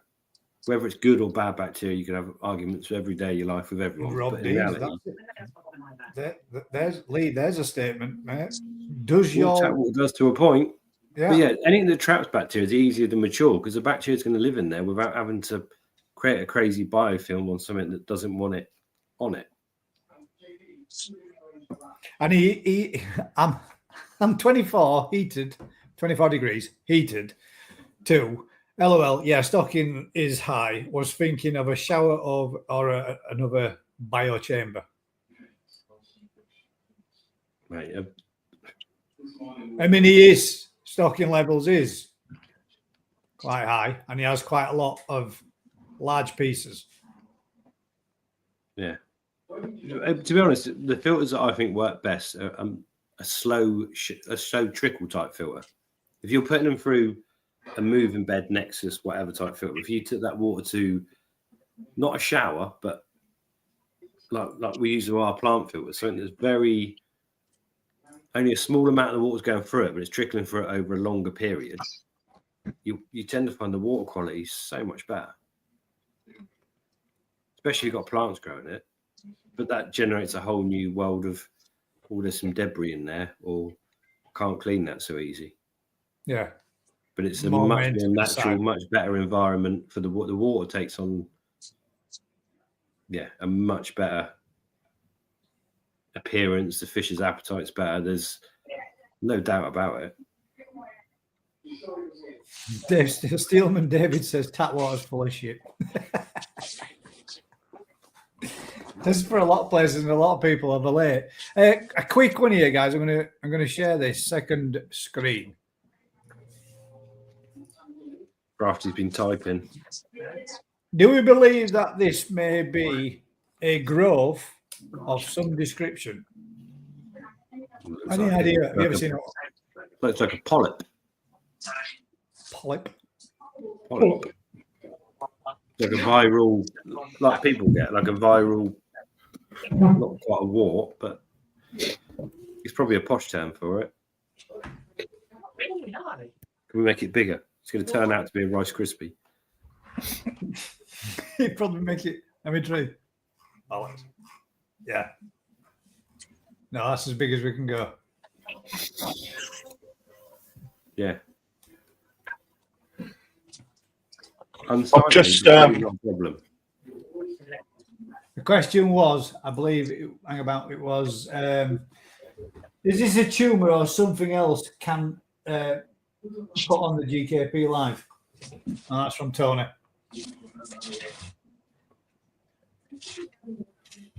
I'm calling it a polyp. I like that word. Polyp. It's the sort of thing when your dad's got one, you tie a bit of cotton around it and pull it tight. Drop off. What Nothing too sinister or too much to worry about then. No, What if it's it's a person, you'd just go and get it chopped off, wouldn't you, if it's unsightly, or leave it alone. What my missus say, stop picking it and squeezing it. What's that? No fair on fine. Fucking bullshit. Can we make that bigger? It's zoomed in a little bit for us. I don't think it's going to look any much different for you guys. I think it'll look just pretty much the same. Yeah, probably smaller, but more zoomed in. It's actually on the gill plate and all, isn't it? So that's good touch. Yeah. A bit like it. There's very little flesh to that area, is there? For much to really be growing. Anyway. Just run a scalpel around it. Yeah, that's what I'd do. Today, remove it, treat it. I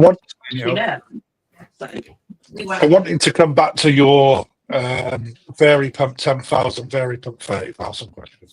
Oh yeah, yes, sweet. Go on. Right, so basically a Vary Pump 10,000 max draw power at full bore is 90 watts. Okay, that's being conservative, right? It obviously would fluctuate. Vary Pump drawing at full bore 30,000 litres an hour would be 290 watts. So when you look at the cost per estimate, a Vary Pump 10,000 at 40 watts would draw 0.04 kilowatts at 40p an hour. So therefore, it would only cost at 40p. So it would only cost 1.6 pence per hour to run. If you'd done the same flow rate on a 30,000, right, it would draw 100 watts. So that's 1.10 kilowatts at 40p an hour. So therefore, it would cost 4 pence an hour. So the answer is a 10,000 model on full bore will cost you 38p a day. A 30,000 on 10,000 litres an hour will cost you 96p a day. Okay, the reason for that is because it's designed to run at full bore. So it's designed to actually run its optimal level at full power.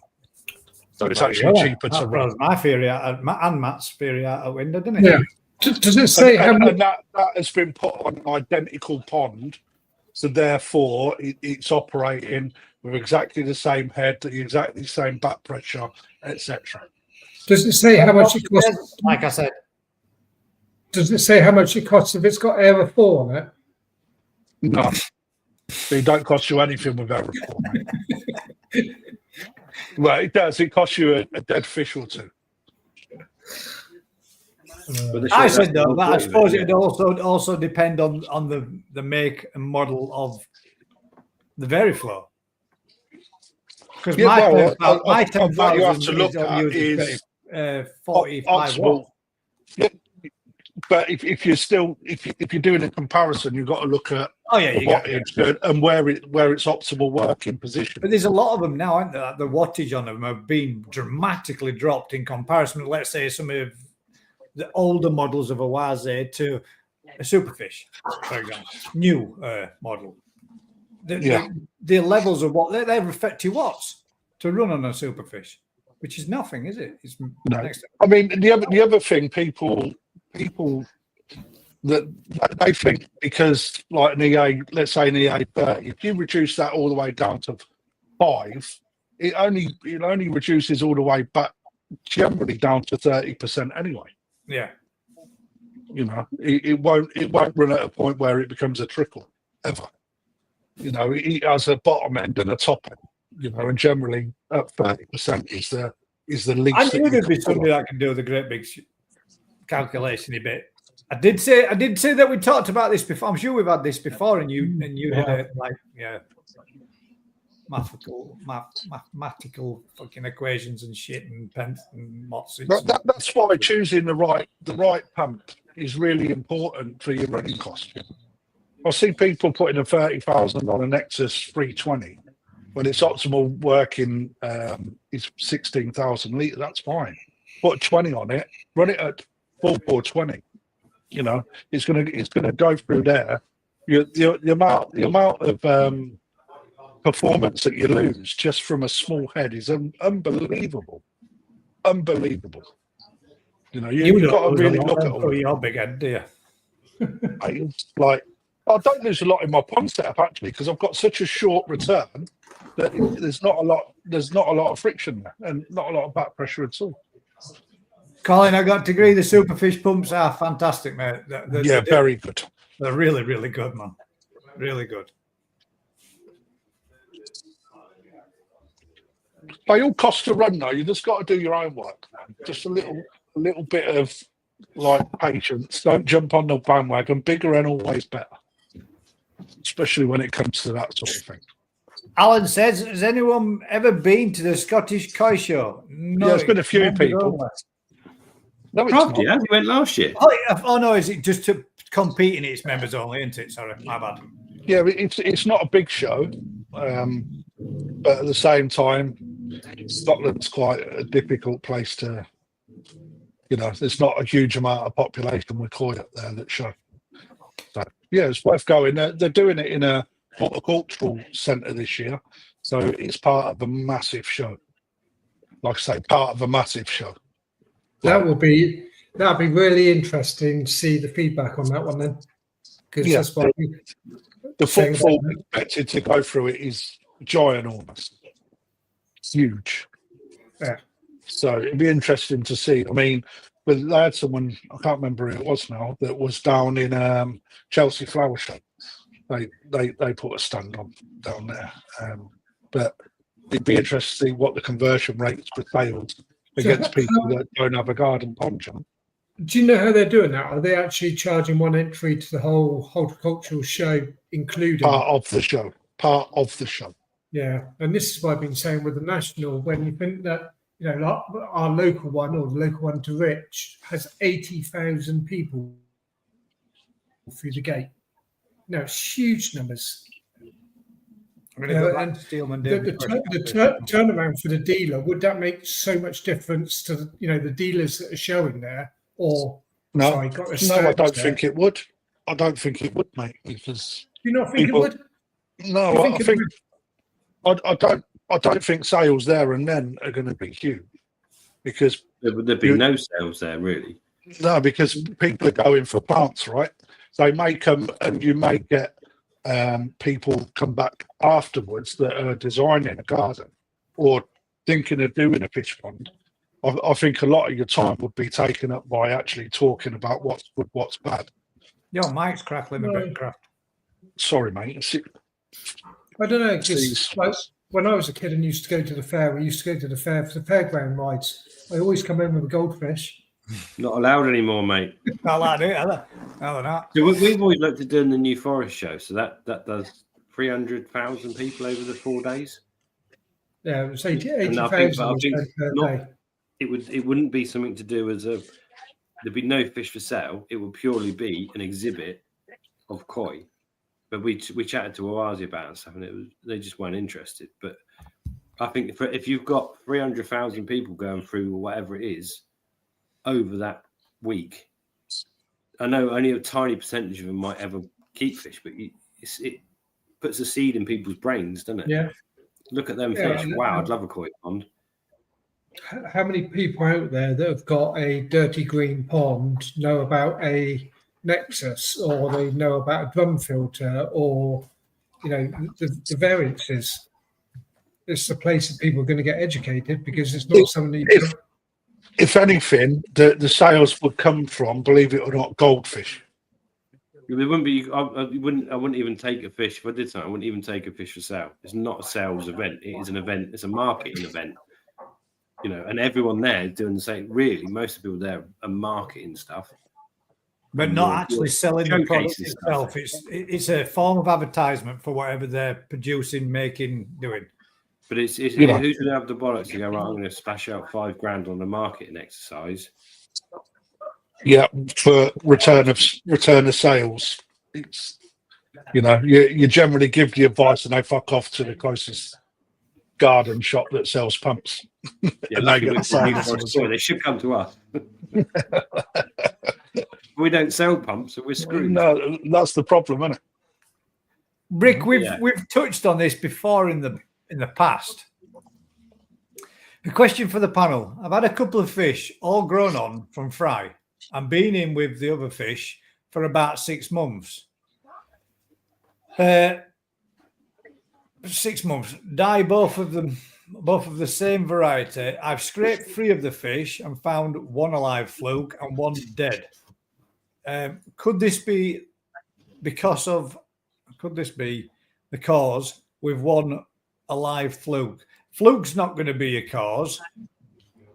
Not 1 fluke. Fluke ain't going to be an issue if you've just got 1 fluke on 1 fish. But, this is had fry, virgin fish, that have now gone into a pond with his other fish. Could this not be more of those fish that have been grown on from fry, never been exposed to something that all the rest of his fish in his pond have? He says they've been in there for 6 months. He says they've been in with the other fish for 6 months.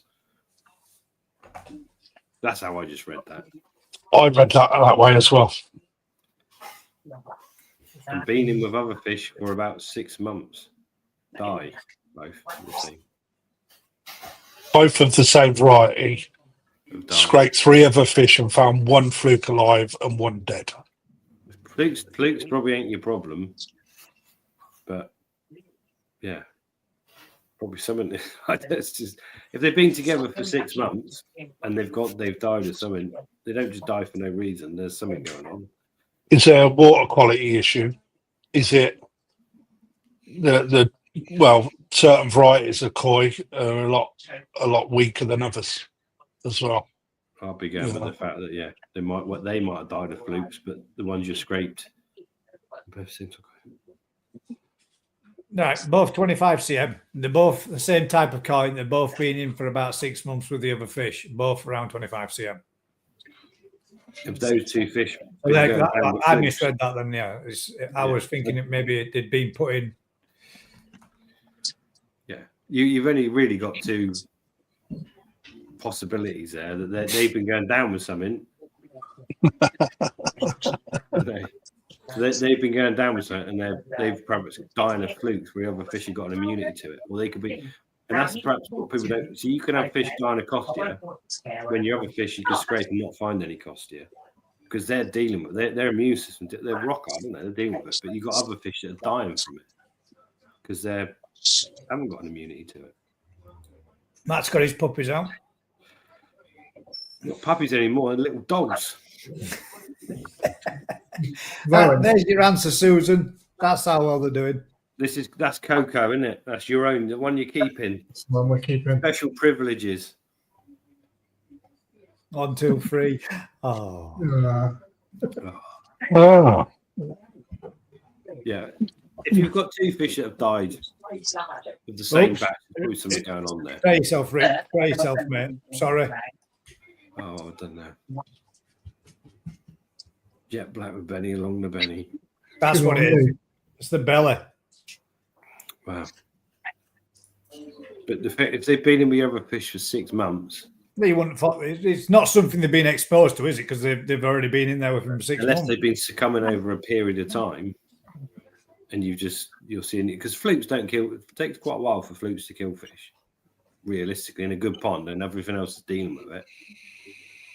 But yeah, generally a secondary infection takes over as well, don't it? yeah, they can go. You can have a couple of fish that go downhill when the others are fine. But to be honest, that kind of fish is an incredibly strong sort of variety, isn't it? It's not like it's a top quality Go Sankey. You're talking about A weaker type. you're talking about, well, generally you're talking about a stronger type there, aren't you? Yeah. It's less fucking around when they're breeding. Probably. Does trichodina affect young fry smaller fish quicker than it will adults? Every parasite will affect young, smaller fish quicker than adults. Because I went to I sent you a video of the actual pond just a minute ago, guys. I've got it right here, mate. Well, I was just crap, wrong button. I went to this pond. They were losing fish. Not only were they losing the koi, but they lost the sturgeon. I think it was unrelated. They've got your famous blue dye in the pond trying to get rid of the algae because they won't put UV on it. Not enough oxygen in there, mate. Yeah, but all the water parameters are spot on. But that bit there is 1.5 meters deep and filled with gravel, and that's their filtration. And then it's coming back down over the waterfall back into the pond. Looks like he's dropped a good few. Yeah, they dropped out some water today, thinking it was the best thing to do to replenish the water. But when we did a scrape, it was absolutely smashed with trichodina over the whole of the bottom. Literally, the slide was just alive with it. But it's like, how do you treat a natural pond that's got 1.5 meter by probably a 2 meter, just a gravel bed? Where's the filtration? There, the Yeah. gravel. That's the filtration. So Well, that is 1.5 meters deep by 2 meters by 1.5 meters, with boxes on the bottom where the pipework comes in, and then it feeds back up through the gravel bed, back down over. It's like, And is this the bit where you say this is the issue with a bog filter? it is, yeah. Yeah. Which Yeah, seems but to in be that the scenario, last thing you've that got- everybody's yeah, going out there and doing. It harbours what it harbours, doesn't it? Yeah. Well, same as any filtration, really. It can harbour it anyway. But So you imagine putting PP in that. it's easier to clean a filter than to clean that massive Gravel. gravel and bog filter. Yeah, but They're trying to form a natural pond with just really a pump. But, They got koi in it, did you say? yeah, so they've And lost. sturgeon. I mean, there certainly weren't enough oxygen in that size pond for a sturgeon, No, exactly. especially with the heat that we're seeing at the moment. Yeah, a green, dirty pond. Both of them died overnight. I think, like I said to him, it's a unrelated issue. The koi are dying because of the trichodina, and your sturgeon happened to die. you at the nailed same it on the time. head there, Matt. You just nailed it on the head completely. It's not unrelated. It is It's related. totally related.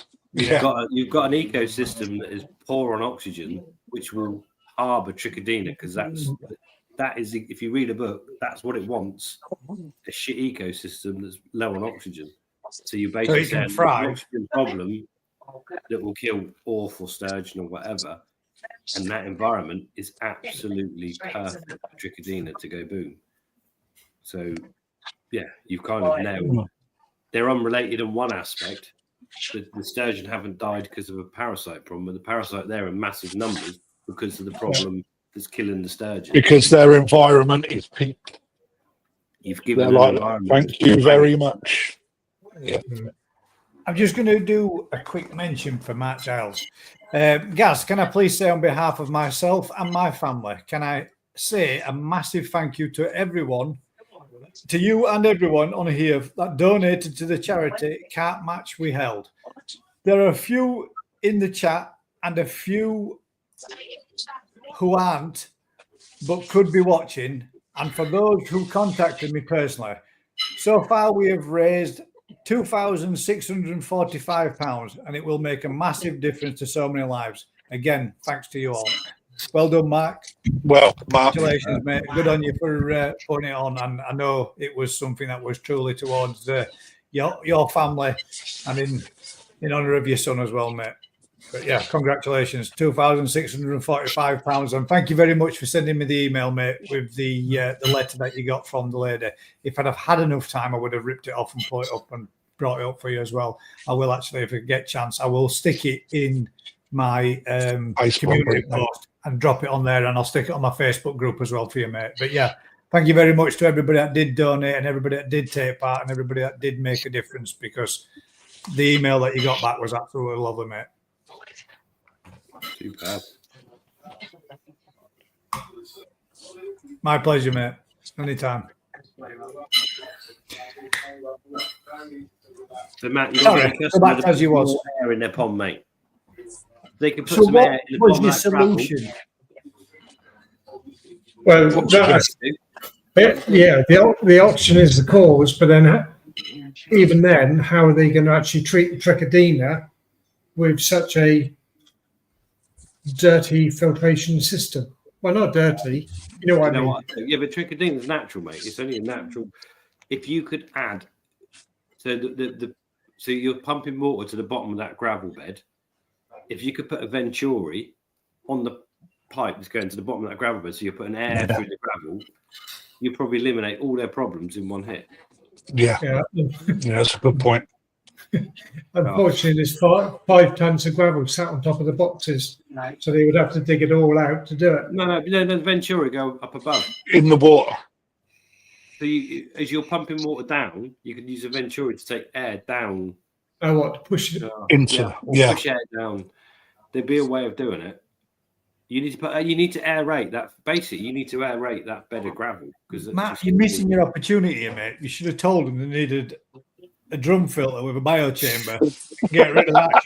He's already got that. But to be fair, that's an easier solution.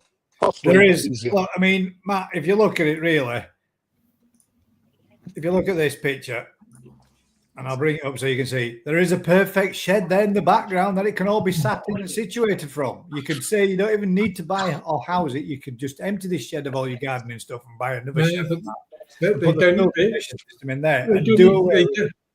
They don't even want to put a UV on it because they want to have a natural pond. They're totally green, mate. Yeah. Yeah, well, natural's perfectly good, but then your fish are naturally going to die too. Then, Yeah, but ultimately, guys, it's what the customer needs. You know, expectations versus reality. They've got to be prepared. If you pump air to the bottom of that gravel bed filter, you will probably change the whole dynamics of that pond. The problem doing so it what like you they need do is a massive F-off pump. anaerobic. Yeah, Air is natural. just trying to think of it as a way of actually getting air pumped into the pipeline that's going. Drill hole, pumps. You can go there for 6 hours a day with a straw, like that. That'll do it. Eco-friendly. It's going to have to be a decent-sized pump, though, isn't it, to shift that amount? No, I don't think you. You reckon? That's 1.5 meters down through all that gravel in different courses and grades. Doesn't matter. It's a metre and a half still water. A metre and a half of water. I think you could just put a normal air pump and fit it in, push it into the flow of the water somehow. I'm sure you could do it. Can't be difficult. But if you aerate that whole Couldn't filter, you aerate the pond itself and Aerate treat or the aerate. environment and reduce? that would help. At the end of the day, if you imagine you're sucking water from the bottom of the pond that's quite low in oxygen through pipe work that's got bacteria in it that's going to be taking oxygen down to the bottom of 1.5 meters of gravel and sand and silt and shit that's going to eat every bit of oxygen before it's even got anywhere through that. Next enough all come back up and out. It's now aerobic. There's no oxygen left, so all your bacteria is now gone the other flip, which is not a bad thing if it's done right. But the water coming out of it is pretty dead going back to the pond. Yeah. And full of probably tricks because they're like, we love this. And I'll send you it. Naz. You can Mate, see we've the seen lots of trick before, mate. It's mad when they're dancing. Fucking dancing over each other. So what do you do then? Yeah. What's the solution, Matt? What was your idea? What did you say as a the expert there and called out? I was going to go back to him tomorrow He because said, buy the a air was- puppy and it'll be fine. yeah, Puppy it'd be fine. sorts all that. I was going to go back to him tomorrow because the air was the biggest problem anyway. Because if you went and put PP in the pond with a low oxygen level, you're going to kill all the fish anyway. Everything would be dead, wouldn't it? Yeah. No, the What big about- thing for me is who the fuck sold them a sturgeon to go in there, man? Not me. He The already amount had of it. oxygen, the amount of oxygen they require is unreal.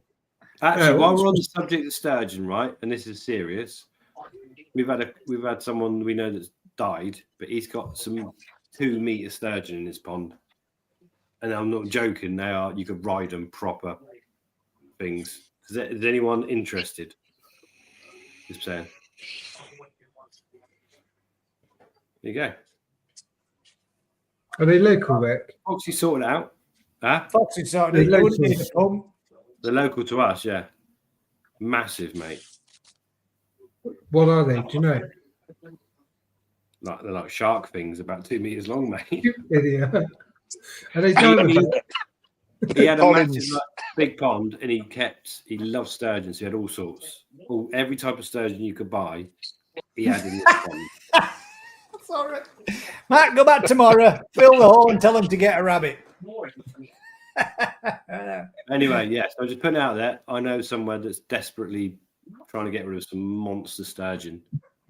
And I wouldn't even know how to translate. I mean, you'd need, I don't know how you even deal with it. Side note.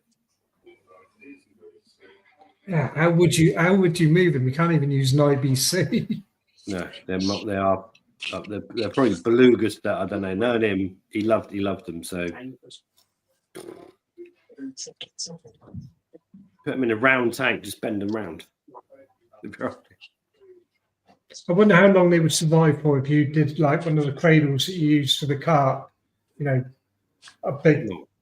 Yeah. In January, it might be all right. Ran my koi pond for years with just a gravel filter. Worked well for a long time. Eventually, it filled with crap and died. Yeah. Well, I used to there. run gravel filter. I used to run a gravel filter as part of my filtration setup. But the reason why I got rid of it, mate, is just a twat to clean. You know, he'd done a great job of pulling out the solids, real good job, but trying to take them out of the gravel was just so hard. Is it a new pond? 9 months. 9 months. I It's like think you're all being pessimistic. If you just fire some air to the bottom of that chamber, it'll be fine. So how do you get air to the bottom of that chamber, though?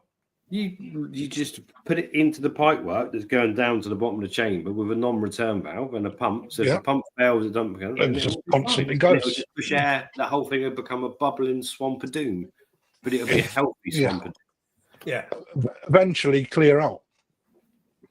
So you literally, like the Venturi system, then, You'd have to force water into it because it's going, because of the pressure. You'd have to be forcing air into the water, but literally a drill well on a pump. and a non-return valve. We've got Man, the he's- same he's setup full of on them.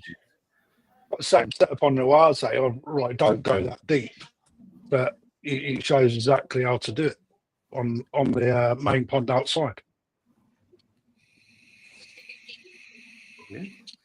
Yeah. So was it with koi and sturgeon in there then? Koi, sturgeon, goldfish, you name it, they're in it. I don't like sturgeon. See, I think they're horrible. Colin's great, isn't he? but the stupid thing is they're losing all the fish. The sturgeon are dying, the goldfish are dying, and the koi are dying.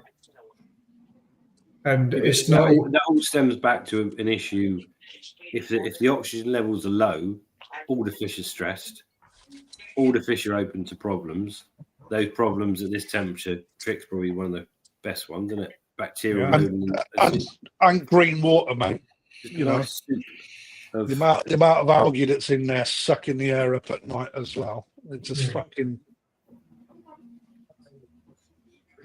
aeration. But it looks nice. Looks pretty, doesn't it?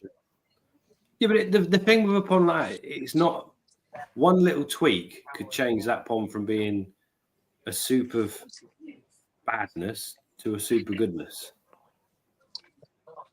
So there you go, Matt.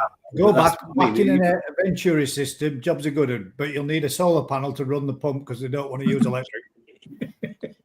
He goes out on his bike. He's got dynamo on it. which is great when it comes to night time when they need it the most. When they need it the most, and then everything goes to Yeah, shit. you So get you need back- a battery backup system to store enough electric to get through the night. So 14 grand should set you right. I think you're all being pessimistic. I'm not pessimistic. I'm totally with you, Rick. Yeah, You can't even say it, Craft. I need No, to. mate, I don't need to because I'm a positive person, Matt. half full, half empty. Bit of both, mate. Optimistic. Easy sort. Is a soup of goodness a technical term? Soup of goodness. Most of our farmers are super goodness until it goes shitstorm wrong. Until it's a soup of, super badness. oh shit, we're in trouble-ness. Tell them to get some more plants in there as well. Right then. Next topic, ladies and gents. What time are we on? 9:45. 10. Oh, no. Quarter to 10. Everybody else got anything else they would like to have a natter about? Or for these three gentlemen to have a natter about, well, I popped to the little boys' room.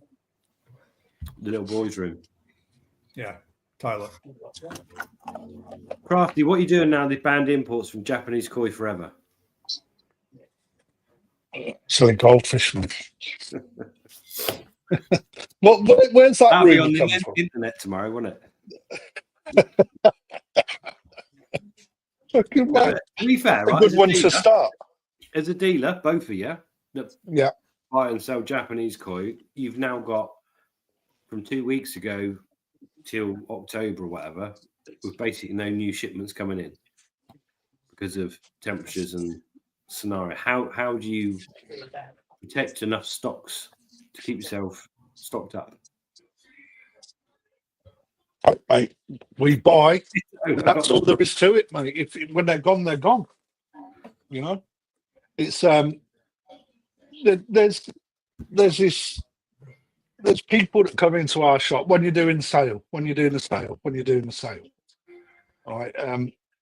And it's right. People think that you at the end of a season by dropping your prices, you undervalue your koi. I actually disagree with that because at the end of a season, once everybody's had their mix in, right?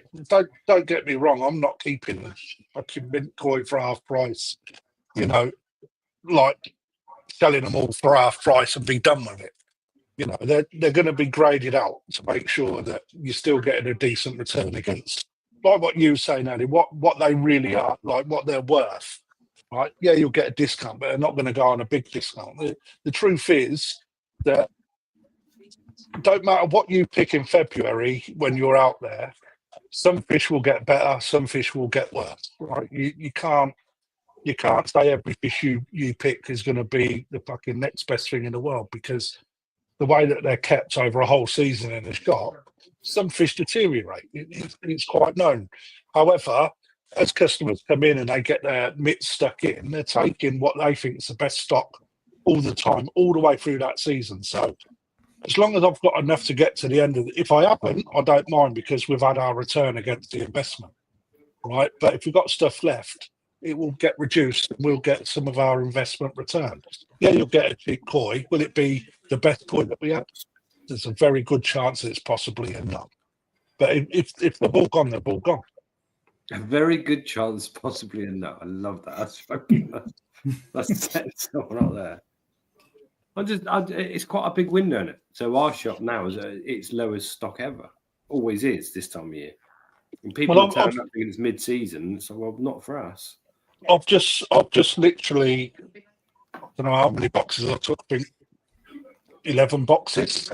Like, done a restock, and I've still got only half the shop for me. We've sold that many koi this year that without that stock up, mate, I literally had about 10 ponds left, right, of smaller fish, which is nothing in our establishment. It's nothing, you know. And you'd run out of fish, so you've got to buy from a wholesaler or whatever. Do you feel you paying less for those fish now because they've been here for a while and they're not the best, or you paying more for those fish now because there's a premium for them fish? As the dealer, you're paying more for those fish. They're not necessarily less for quantity, because it depends on the wholesaler and whether or not he has kept ponds back just for that purpose. So, you know, you've got to know what you're buying and why you're buying them. However, you've got to be prepared to pay a marked up price on a basis that wholesaler has taken the risk. He has done the big purchases that you didn't have to or you couldn't do. All right. So I think the fairer question is, do you make less money on that fish when you're selling it to your customers, or do you mark it up against the value that you've paid for it? Well, for me, if you're marking up again, let's use a comparison. So an Aoki Tozai, both bought at the same time, one by a wholesaler, one by me. They both pay X amount of money for that fish. Bring them back. Wholesaler keeps them to the side. You sell your stock out. 6 months down the line or 5 months down the line, you're going to that wholesaler. Number one, he has housed them. Number two, he has fed them. Number three, he has medicated them. Right, kept them in good health, ready for resale. If he's putting his markup against what you already knew was X amount of money, because that's how much you buy them fish for, you've got to be prepared to pay his bill, right? And for him to make money as a wholesaler, do I go back and then sell that fish for potentially 3 times as much again? No, I've got to make less money off of that investment, because it pushes that sellable price too far, and that fish no longer looks at that value. You know, that's just how I do it. Mate, this is great insight, isn't it? Oh yeah. You make a huge loss when you're buying fish from a wholesaler and reselling. Going to Japan is a big initial investment, but you've got to look at the business model at the same time, right? So somewhere like us, we can afford to go out and spend. Well, afford's the wrong word. We could go out and spend 100 grand in February on budget with regards to filling that whole shop up. But that's your shit bus. That's your lot for the whole year. All right. Unless you've had really good sales. If you're a smaller establishment where you've got a good turnover of fish, you're going to have to drip feed those fish back in to make your tanks look healthy again. So someone else has done all the mass purchase first, and you're picking out 11 ponds. You've got to be prepared to make less money per fish, right? On a basis that your business model relies on somebody to do that mass investment initially. But your whole business model relies on that. Everything, not just reward, though, isn't it? Buy goods a lot, the works, everything in it, the whole shaboodle. So I'll be really transparent because I've in the small time I've been at Perfect, I have been part of an exclusive wholesale supply versus going to Japan and having top-ups as and when I want from another wholesaler. Right, the amount of money that the shop has to look at for us with our overheads, the amount of money that is spent on wholesale initially when I took over was huge. In comparison, the return was very low. So for us, it was better to spend on a big budget initially because I could bring the prices down, still make the same margin, but so much more comes with me going to Japan, stamp selecting, having all of that exposure against exposure that someone else has done, right? Where you're actually paying 3, 4, 5, 6 times as much as what you'd buy in Japan. But that's the risk element, though, isn't it? Because if you go out there and spend Absolutely. $100,000 and get a problem and fuck your shop, Yeah. But that, there's always a risk, right? Yeah, but it's just how big a risk you want to take. Negate that risk by So that's the point. That's what you're paying for, isn't it? Yes. But it's a better experience to go to Japan and do it yourself anyway. But the pressure's all on me now. Every time I go out there, fucking nightmare. All it is Miami, rubbish town, rubbish food, rubbish drinks. Yeah. But the pressure is then on my selection. Because if I don't get the right fish or I get too many of one variety, so Gaz was saying earlier, go Sankey are hard sale. Go Sankey are a hard sale, fucking full stop. Yeah. But most people, this is my own knowledge, and don't get me wrong, I'll get carried away because I love buying koi, right? And then I see good koi, and I'm like, fuck yeah, I'm buying them. But and you forget what the customer's going to buy, so. You make some mistakes along the way. Like I've already put my plan out for next year in my head, what I want to do, and it's changed completely to this year because I made some purchases this year that weren't right for the shop. But fish are absolutely fantastic.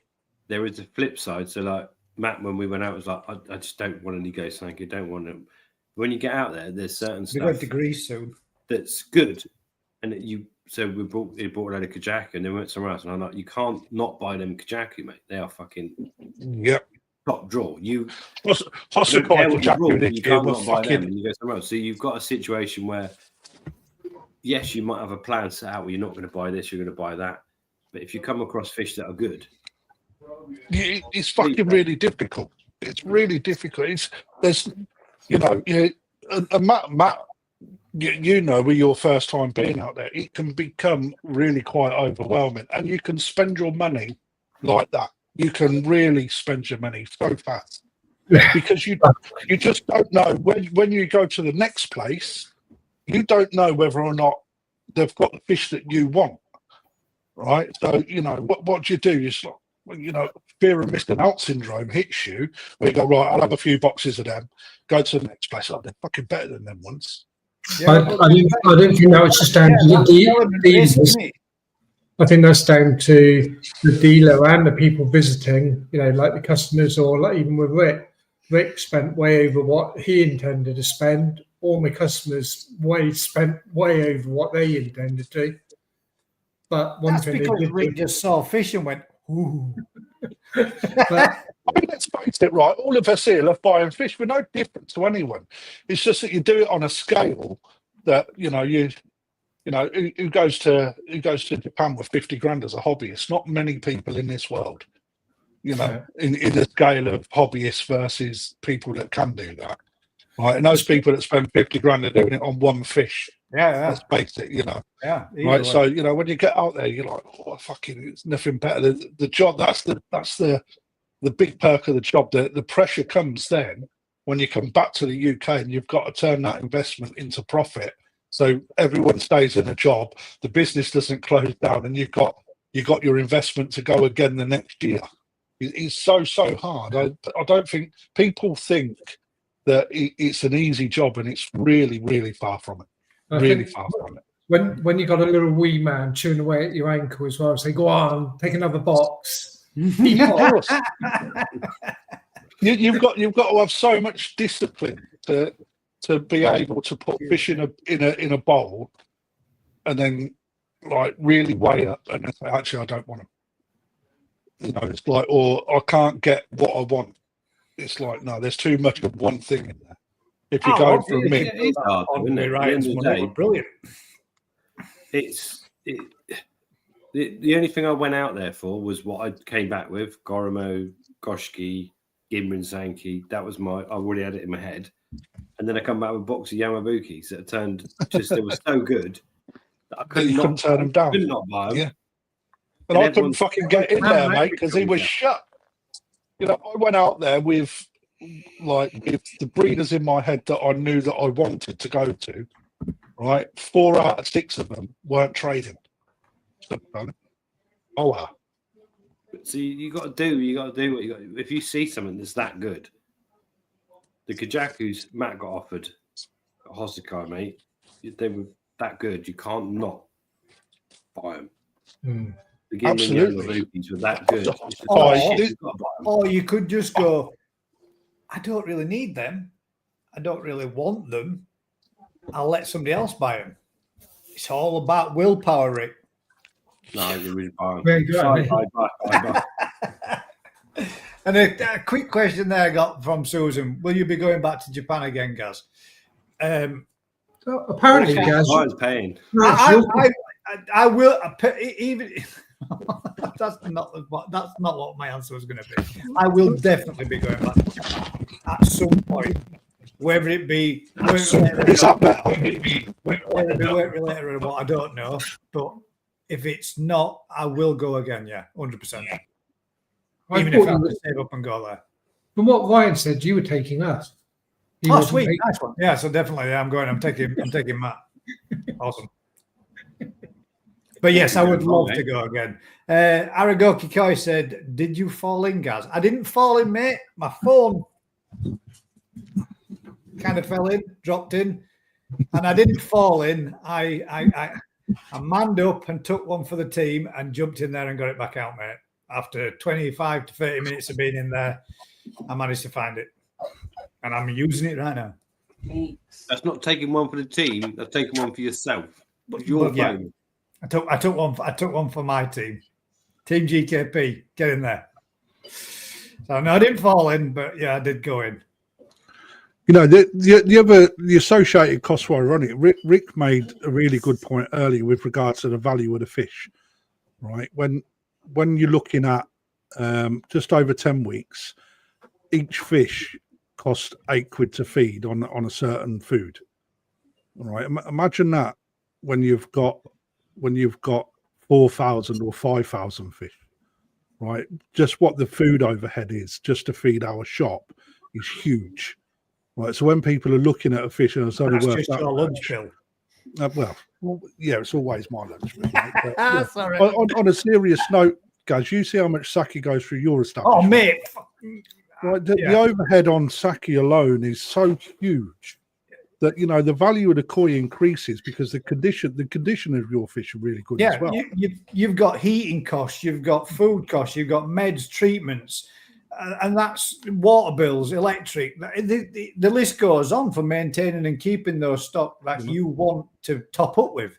There's this thing out in the sort of hobbyist world that koi dealerships are fucking rolling in money. I promise you that they're really not.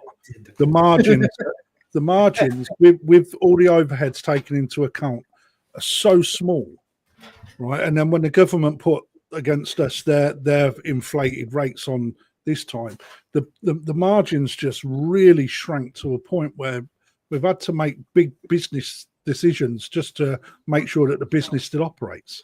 And one of them is looking.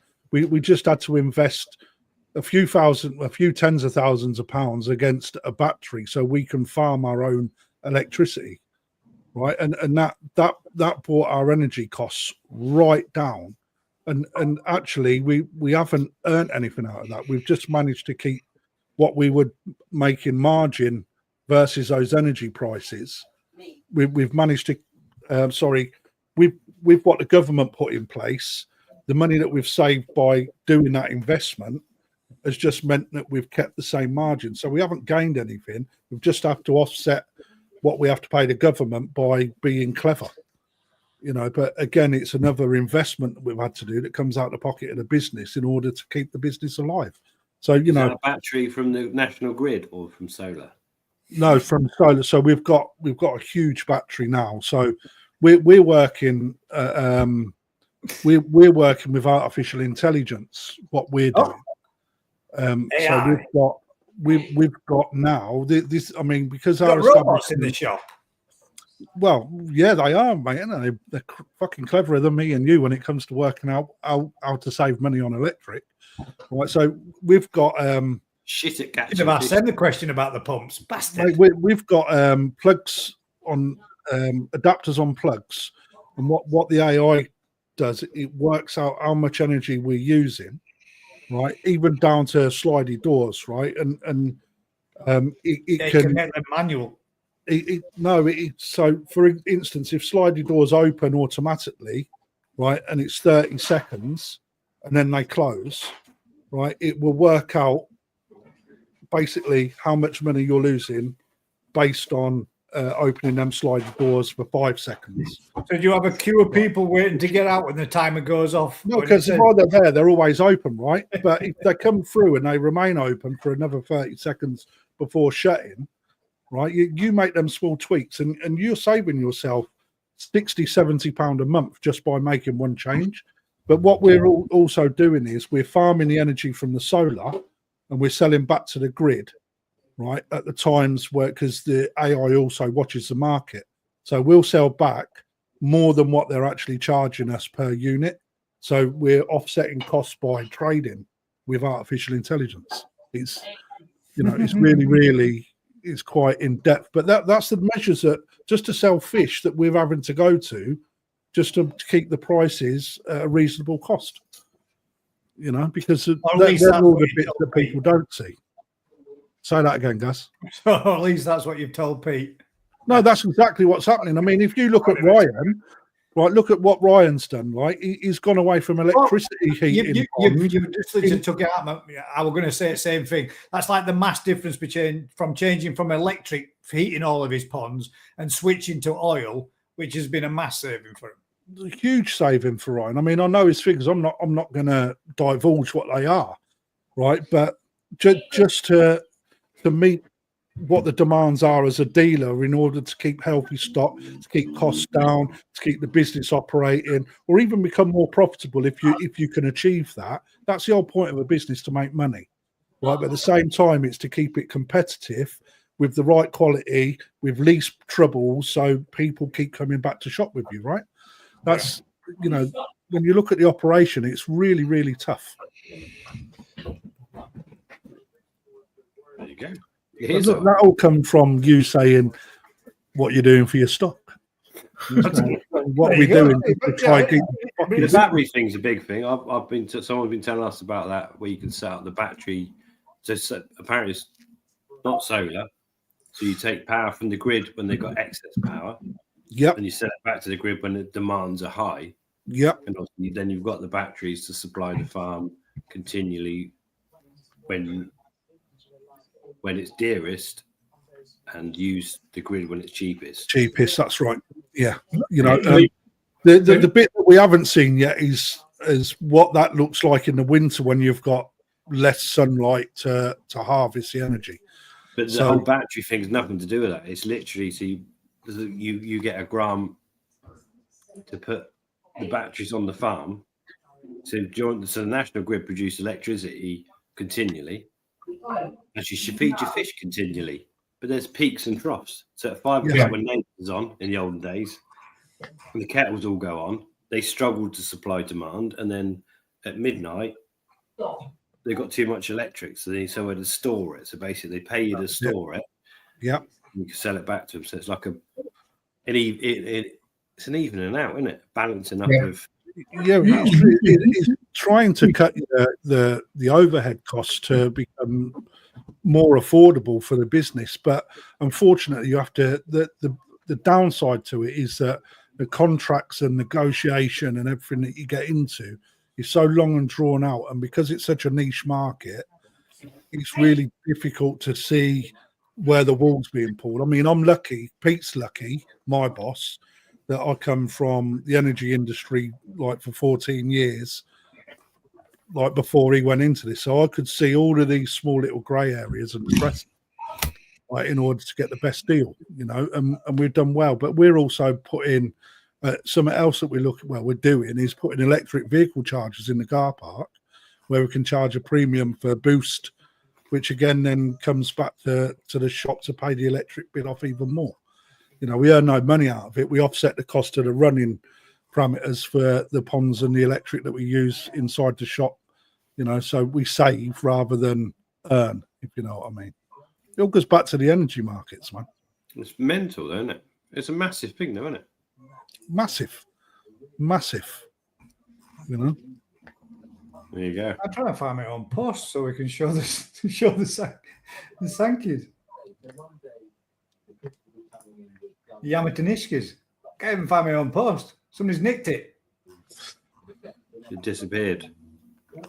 Yeah, we do have a couple of ponds to have a nosy at though as well.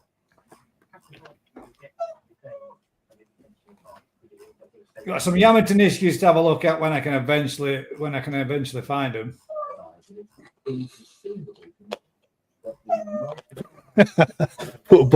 Mate, you haven't seen how many meters we've got. We've got 150 kilowatts of solar power on our roof, like, you know. And if one of those solar panels breaks, it takes the whole chain out. We just had to replace the closest one to where basically the power comes from. So the whole chain was inoperative, and there was no way of knowing without an inspection. It's mad. So you got 150 solar panels doing their thing. 150 kilowatts. One of them shorts out or fails. It's part of the chain. A little bit like Christmas tree lights back in the 80s. When one went, it took them all out. And you had to then find which. Because that's how they work, mate. They work on one continual loop, mate. They don't work like AC, they work DC, mate. So, you know, it just follows one ring. Can you explain to me how solar power works? Can I? Sun shines on it, produces electricity. All I care about is charges that battery, and if that breaks and that's not charging, then we've got to replace it. Do you think it's a bit of a conspiracy? Yeah, these vibrate and one atom comes out here and it goes back there, and we get electric. Yeah, it's got to be. But there's loads of ways of making money from like you know, there's grants to be had for wind turbines that you can put in like down at the farm, right? The problem lies is whose property it belongs to. They make money out of your electric as well. You know, you take a huge saving, but then the mate's got loads of room. He could put 50 wind turbines on his farm. Good job, Matt. Mate, you're muted, mate. No, but what I was going to say was when you talk about the electric just a minute ago, Luke, my son, he's selling loads and loads of units where you can go on dual tariff. So at night time, when it's a fraction of the cost, they're charging up the batteries, and then during the daytime, they're using the batteries, and you can reduce your electric by a quarter and pay back the money for the batteries within a year. Yeah, unfortunately, he's found them. That's all right. I didn't want to disturb you, gentlemen, while you're talking about saving a few quid on your electric, because this is a good thing for anybody. Well, we've got to do some koi appreciation. We're just waiting for you to bring up these dogs. Oh, mate. sorry, mate. I sat there for about 10 minutes listening to the free old codgers doffer on about saving a few quid on your old battery power systems back in the day. Anyway, first one, New Forest koi.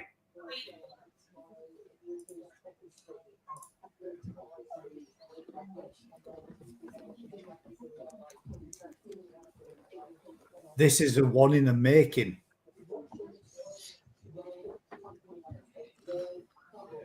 He's gone now, I know. What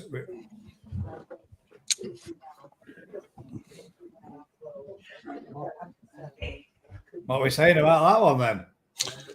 And I'll leave you to it. I know I've got my opinion.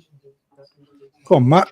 He's your mate. Fucking rag his fish to death, mate. Rag his fish to death. Well, it's still got some development to do, hasn't it? If that sumi comes up where it's threatening to be, where you can see it underlying, it should make a nice little pattern overlaid on a nice little, well, free step, technically. Class as your first down on the eye, wasn't it? I don't like the fish. Not that fish, but I don't like yamas. Yeah. Do you not? You're not a fan? No, not at all. They're great when they're finished, man. Yeah, when they're finished, but I just think they look bloody dirty. Right, so go on, grade this fish, Matt. You know, what are you seeing that's good or bad and indifferent? Yeah. Faulty kikisui. Assuming the pack. Right, ruins it. That's needed. Because it's a Sankey, it should have Tejeme. Body structure's really good. Skin condition's excellent. The finish between Shiroji and the Beni is really, really on point. The one thing that lets it down for me is the fin shape on the yeah. I don't Just like the lead race a little bit if they'd have had that nicer curve to them as opposed to having that little wiggle to them. But overall, yeah, that is a real nice little example. That. How big is it? Do we know? No, we got very little information. We just got the fish, but we do have a. Hang about. I'm lying. Oh, I thought I clicked on the wrong one. 30 cm, 14 months old, male Yamatanishiki. See, it didn't look that big. Yeah, no, it did, mate. When you look at the structure, it's just the thing that lets it down for me. It's like the picture's been taken with its gills open and its mouth. Yeah, but you're looking at them, but I'm not. You know, I'm looking at the fish rather than the picture. It'd be nice if the stop of the tail didn't go into the tail. It'd be nice if it had a little bit of a break. Yeah, but that's not pulling it to bits. That's just critiquing it. No, you know that's just the finer detail in it.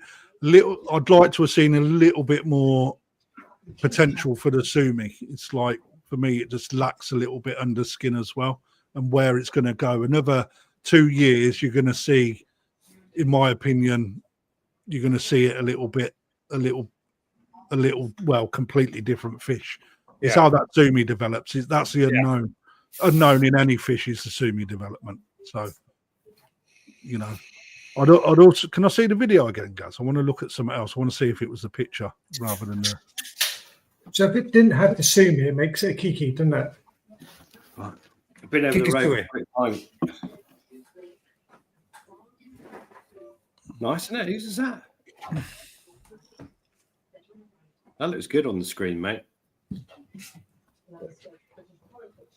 Yeah, so the one or two little. I'd like to have seen a bit more sumi, right? But everything else, other than the leading ray on the pecs, fucking awesome. That's a really nice fish, Rick, isn't it? Yeah, it's got a nice look to it, sumi, but it's not the end of it. It's not the end of the world, is it, mate? Yeah. It's there, it's coming, isn't it? Yeah, that's not bad, is it? Mate, no, the finish on that fish is fantastic. The skin's brilliant, isn't it? Yeah. The skin is fucking fantastic. I mean, we're only seeing it HD. I'd like to see it. Is it on your Facebook, Gaz, is it? That's on my. It's posted on my Facebook group, mate. Yeah, I'm gonna have a look now. It's only recorded on my phone, mate. It's only like 2 pixels per inch. Yeah, no, but it'd be better. It'd be better on the iPhone than it will on this because it's HD broadcast. So we've got Colin Holland's a Fuji 2 years old.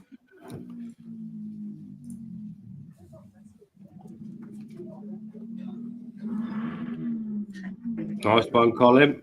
Send the wrong variety in. That's not a Yamatanishiki. No, it's not. Is that because of the sumi in the scales?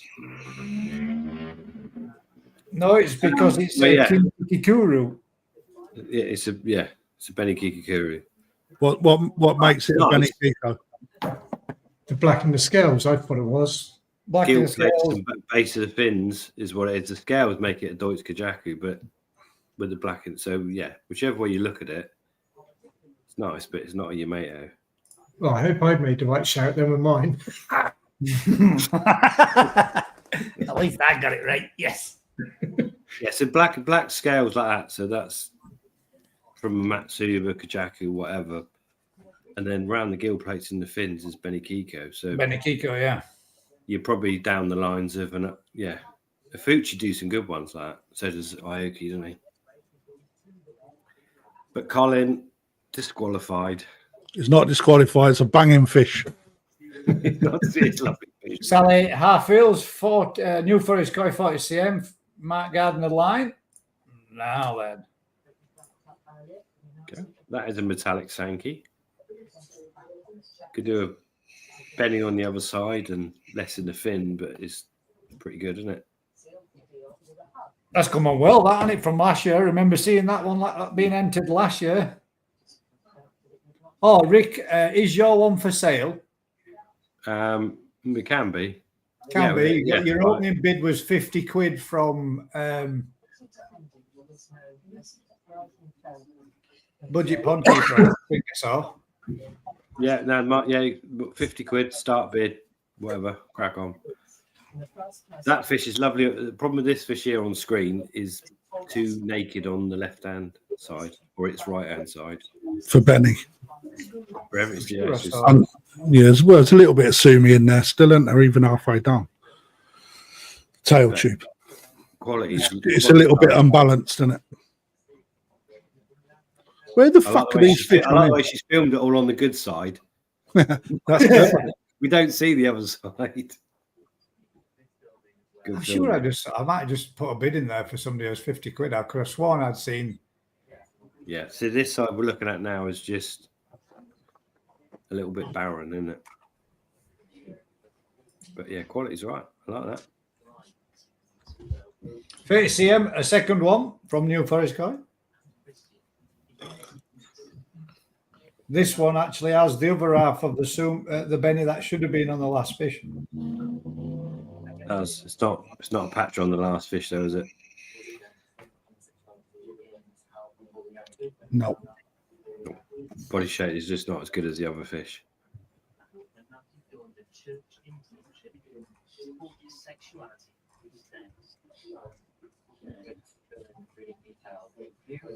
There you go. I was right. I'll start the bidding at 50 quid. I knew sorry, wasn't Bidding started. How much is yours starting for, Matt? 50 quid. Yeah, right. What do you mean? We've not even seen it yet. 20. Now then, that's a Wagoi. Yeah. What was it? 26 cm from Crafty at Perfect Aquatics. Scaled Eric Gorman. And we've got a video too. Sweet.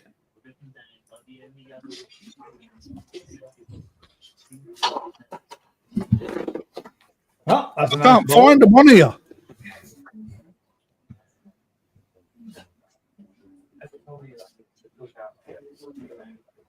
No, I couldn't, mate. I had to literally. That's my one you sold. It's not yours, then, Lee. Sorry, mate. Disqualified before you put up messages. That's my one I sold. Not yours, is it?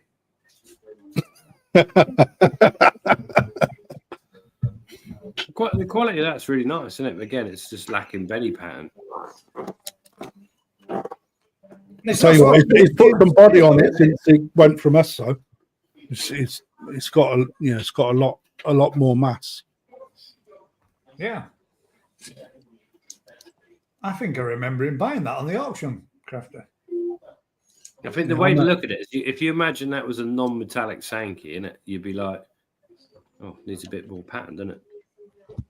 Yeah. Qualities are lovely, but it's that little extra, isn't it? All right, we're going to go on to the next stage. Oh, no, we'll do the fish first. Matt Howie Coys. Andy's actually done it in the right format as well. Oh, 50 quid start bid. 50 quid starting bid on this, Matt, as well, is it? What's the size on this? 43 cm. 43. That's Yeah. got a good body profile for a bigger fish, then, hasn't it? That's going to make a nice. And that sumi's only literally just come through this summer. Isn't it? That's got good shape to it for 43 cm, hasn't it? For a Deutz. Mayor was a day as long, yeah. Oh yeah. Yeah, it's a nice fish, is that, Matt? What we're starting at, 300? Yeah, 50 quid, he said. No. He's gone quite. You got to have a start bid, Matt. Otherwise, it's not an auction. And we've got George Murdoch's pond, 5,000 litres, fiberglass with 25mm insulation board, easy pod, homemade moving bed, 10k vari pump, backup, high-end, low return, all K1 media, skimmer, 10k vari pump to homemade Tempest, media, 25 watts, UV over a homemade backy shower or through an outlet in the winter. We get a little pond tour. Vad George Murdoch's pond. Mate, you've done a banging little job of that, man. That looks lovely. And I remember the garden before you started, mate. You've done a He needs to smashing be buying job. some fish, doesn't he? It's sweet. Oh, thank you, darling.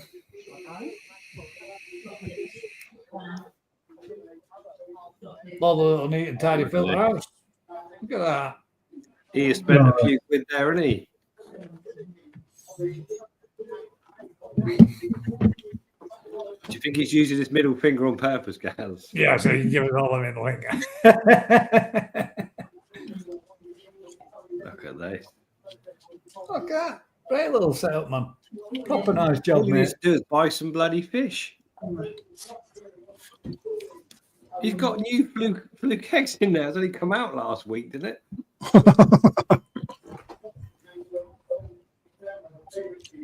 Well done, man. That's banging it. Nice. Nice little job, that. Nice, neat and tidy. Compact. Sort them cables out. That'll do me titting. You haven't seen Collins. That's it. Turn light off. Save on electric. Sensible man. There's a lot of electric for those three little fish in there, man. Yeah, but he's not had it completed and finished all that long. That's a nice little. Done a good job, mate. Looks banging. That is an amazing pond, but it does seem a little barren. Yeah. I do know that we will be having one nice new Deutz Kahaku on its way to you, mate. It should be with you tomorrow morning. I think he might have got some fish the other day, to be fair. I definitely got one today. I packed it myself. But yeah. So that's the first one. I do believe we've got, if we pop off that. Oh, shite. We go back Matt, to this what are you bit. starting your fish on? Are you just not selling it? Not selling it. Just not selling it. There's another little pond there. My favourite spot. A little bit of a side shot. So let's just say my mom shared. That's nice, isn't it? And that's nice. This is nice.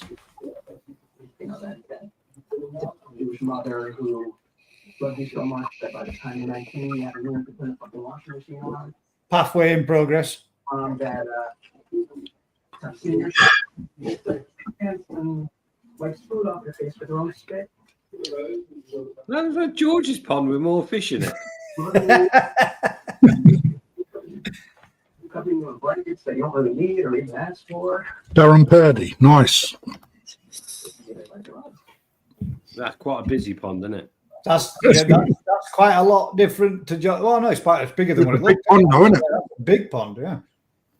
There's going to be thinning out in there to do later on, though. Not necessary. It could feed like Alan Tate, rich money make it dealer. work. My wife is flashing before my eyes that food come up. That's a banging one. Next All I'll one. say is the chairs at that pond don't look that comfortable. This is a nature's homemade pond.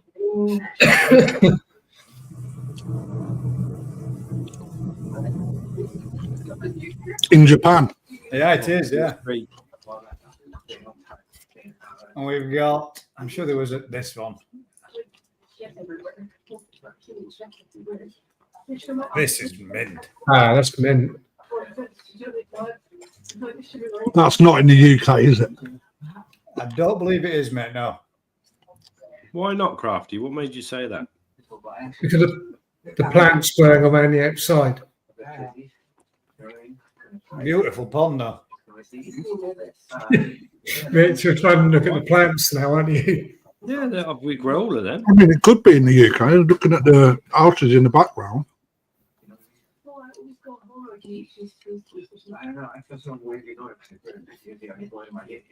Ah, they're indoor No, plants. grow. I'm not saying we can't be ourselves. I'm just saying. Nice pond and garden, that, man. Yeah, beautiful. Yes, over and out. I agree. And this will be Not a lot of fish in it, but the grand mock lily, look.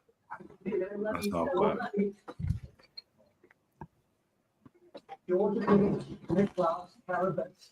Yeah. Take this man, Oriental Caribbean, for your husband, will you love, comfort, honor, And then the bottom one is praise of your love. the filter system. I should turn that off. It's a bit loud. Oasis Biotech 36. Yeah, that pond was in Cheshire. Green-o-matic. The Screen-o-matic, yeah, isn't it? Yeah. What happened to your candy floss filter, Crafty? I do. You are? The candy floss filter Oasis give you. And will you, the family, Mate, that's working a treat. If you had to replace the candy floss rolls many times, Yeah, when yeah, That's all we got. flossy moss. it goes through it quite quick when you get in an algae bloom, but it's really slowed down now. So it's took a lot of the crap out of the water, and it's really slowed down now. So, Can any of you guys remember? Have we done the normal Sankey, standard Sankey? Have we done one? Have we already not for a done long it? time. Not for a long Hey, time. If none of you put fish in on the left-hand side of the screen, I've been too busy selling them, mate, to be able to bowl them up this week. I've been there far I too was. busy, mate. Here I was getting fucking grief last week, and then you hadn't even done it.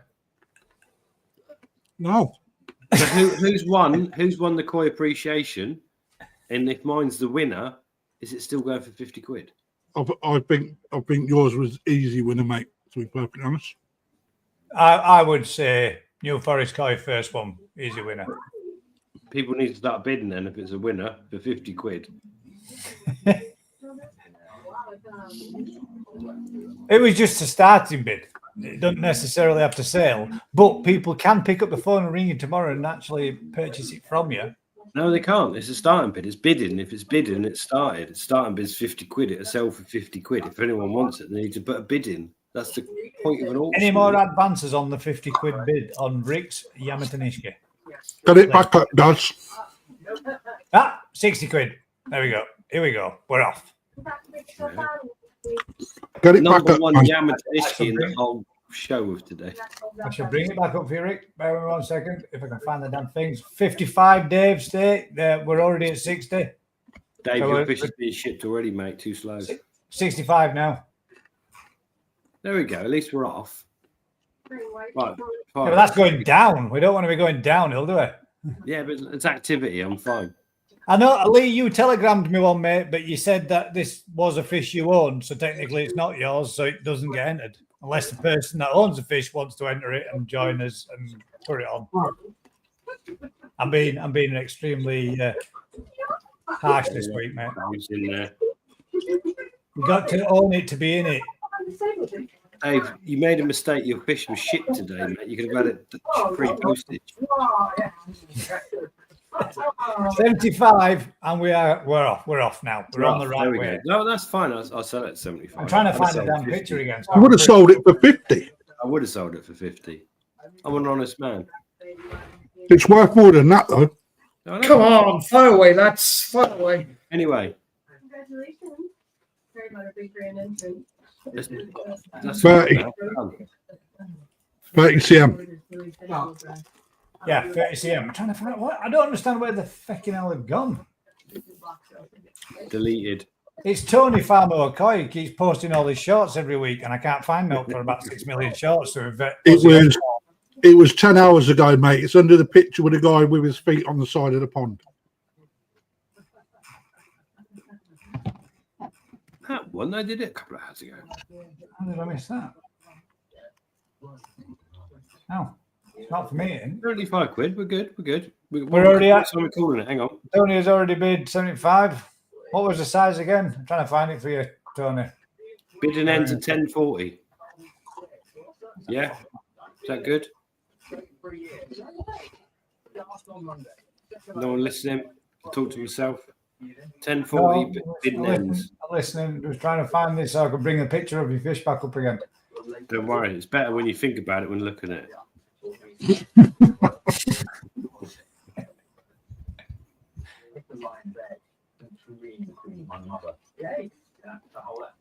So anyway,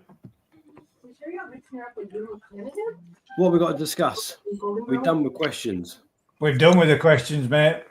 We're just going to sell your fish. Nah, don't worry about that. It's all right. 75 quid's good. Oh, hey, Weezy. What is going on here? What's happened to Facebook? It's put all posts of ass about face.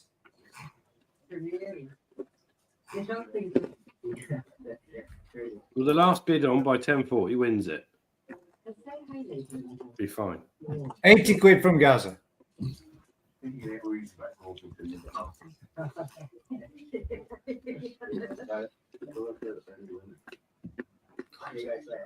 You got any Taniguchi golden calls left, Crafty? 12. The big what? The big ones or little ones? No, two of the big ones. They're both females. I'd have to check. I don't think. Yeah, I think they are. Not female. The changes, mate. They are quite. The change is massive on them from when you was last down to see them. Those ones I took, mate. I've kind of fallen in love with one of them a bit. Really? Found it. Found That it. one. What was it? The second one that you picked? Yeah. That was nice, mate. 100 quid then from Michael Thompson. Well done, Mike. There's more value in that fish as well. No, there's not. That's Yes, plenty. there is. There really There's is. not. That is a fantastic koi, man. Don't go any more than that. You'd be paying over the odds. Fucking hell.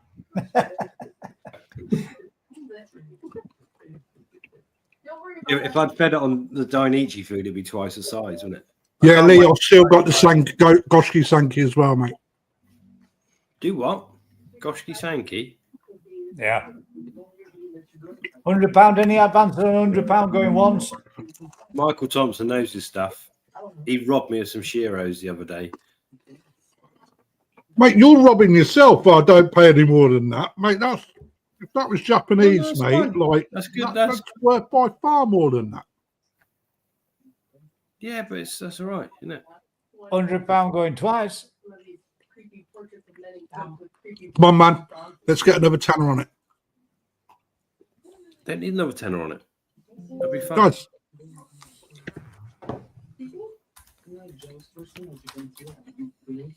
Is what it is. So, there you go. Michael Thompson, £100. Well done, Mike. Give He'll Rick grow a that as contact well, in mate. tomorrow That's a morning, good mate. fish, does Mike. They don't grow. They're not massive growers, though. It's not like a fish. And this is the thing with the food trial, isn't it? I've got fish that aren't going to grow crazy. It's not about, oh, here's a fish that's going to grow massive easy. They've got to grow all the fish with the food. And some of them just, it doesn't matter what you throw at a fish, they ain't going to grow that well, are they? So, next week then, we're going to do the normal Sankey, of which Bog standard Sankey. bog standard Sankey, as in a Wagoi, and I'm going to enter 3 of mine at my own pond. Oh, yeah. You sure? All right, I am. I've got 3. Enter 3. Are they for sale? Yeah. No, but I do have 3, so I can enter 3 of my own. One of Marie's, one of my latest purchases, and one which I bought at about 7 cm about 2 years ago. You still got that one you robbed off at me at Newark? He's had more fish, you know what to do with, isn't he? An ND one. NND Sankey. I didn't get a Sankey off you. I got a Goshki. No, it must have been Dazn. Oh no, yeah, Daz got the Sankey off you, mate. Yeah, that was nice as well. Yeah, I got the Goshki. The Goshki got eaten. That was shit. The Goshki got deaded. Oh, that's right. Yeah, you had a Kawakami Goshki, didn't you? Yeah, and I just lost it over a week, mate. They died with the chicken Costia. I should have said Costia. And flukes. No more further questions, ladies and gents, for this evening. That is the end of the GKP Thursday Night Live. Not cheering because it's the end, but Kraft is eating 4 pieces. There's no way all those slices fitted in one circle. It just can't have done. So yeah, standard Sankey for next week's Koi Appreciation Hall, if you wouldn't mind. And I would love to see some more pictures and some more videos of your ponds as well. So yeah, that was nice. Sticks, it was cool. I want to have some nice ponds there, especially if you're a YouTuber, get your ponds on. Let's have a look at them. Now, fuck that. We've seen the YouTubers all the time. If you're not a YouTuber, get your ponds on. George is a YouTuber and he's not, it doesn't have a mass following, and it's nice to get to see another YouTuber's pond. Fair enough. But if you're not a YouTuber, put your fucking ponds on. Yes. I think George ideally out there. Your to ponds. let's some fish, please. Say again. I've got this lovely pond with no fish in. Send us some fish. Is that George up north in George Murdoch? Yeah. He's got more fish. I think he's pulling a crafty one there. That could be an earlier video, and he's just made use of it again. Maybe he has more stocking than that now. Believe he has. Maybe that's his second pond. Maybe it is. Right then, ladies and gents, thank you very much for joining us this week. Thank you to everybody that did put in, and I will try to make sure that I remember to post the actual comment in the Facebook group a little bit earlier, because I did forget until this morning. Usual thing, guys, if you've been enjoying this kind of content, do us a huge favor: like, share, subscribe, tell a friend, and until next week, keep smiling, guys. We'll catch you on the next one. Till next time. Good night, all. With the food process. Matt, very quiet there in the background with his knees out. You just hope he's got pants. I hope he's got the shorts on as well before he gets up. Night all. No.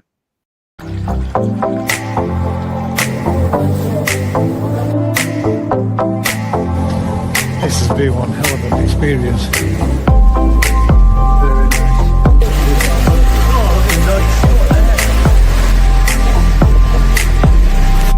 Have a look at that.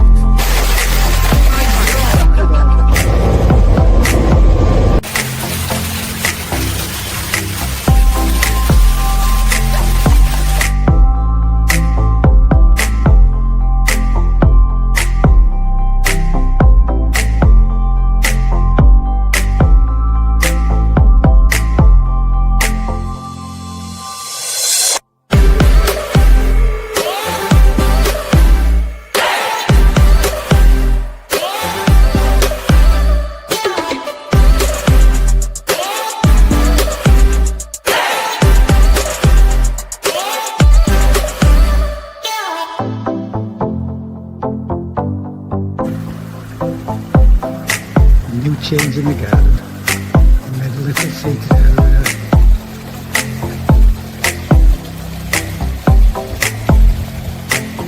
Into the little bush. So you can sit inside. And do the pond.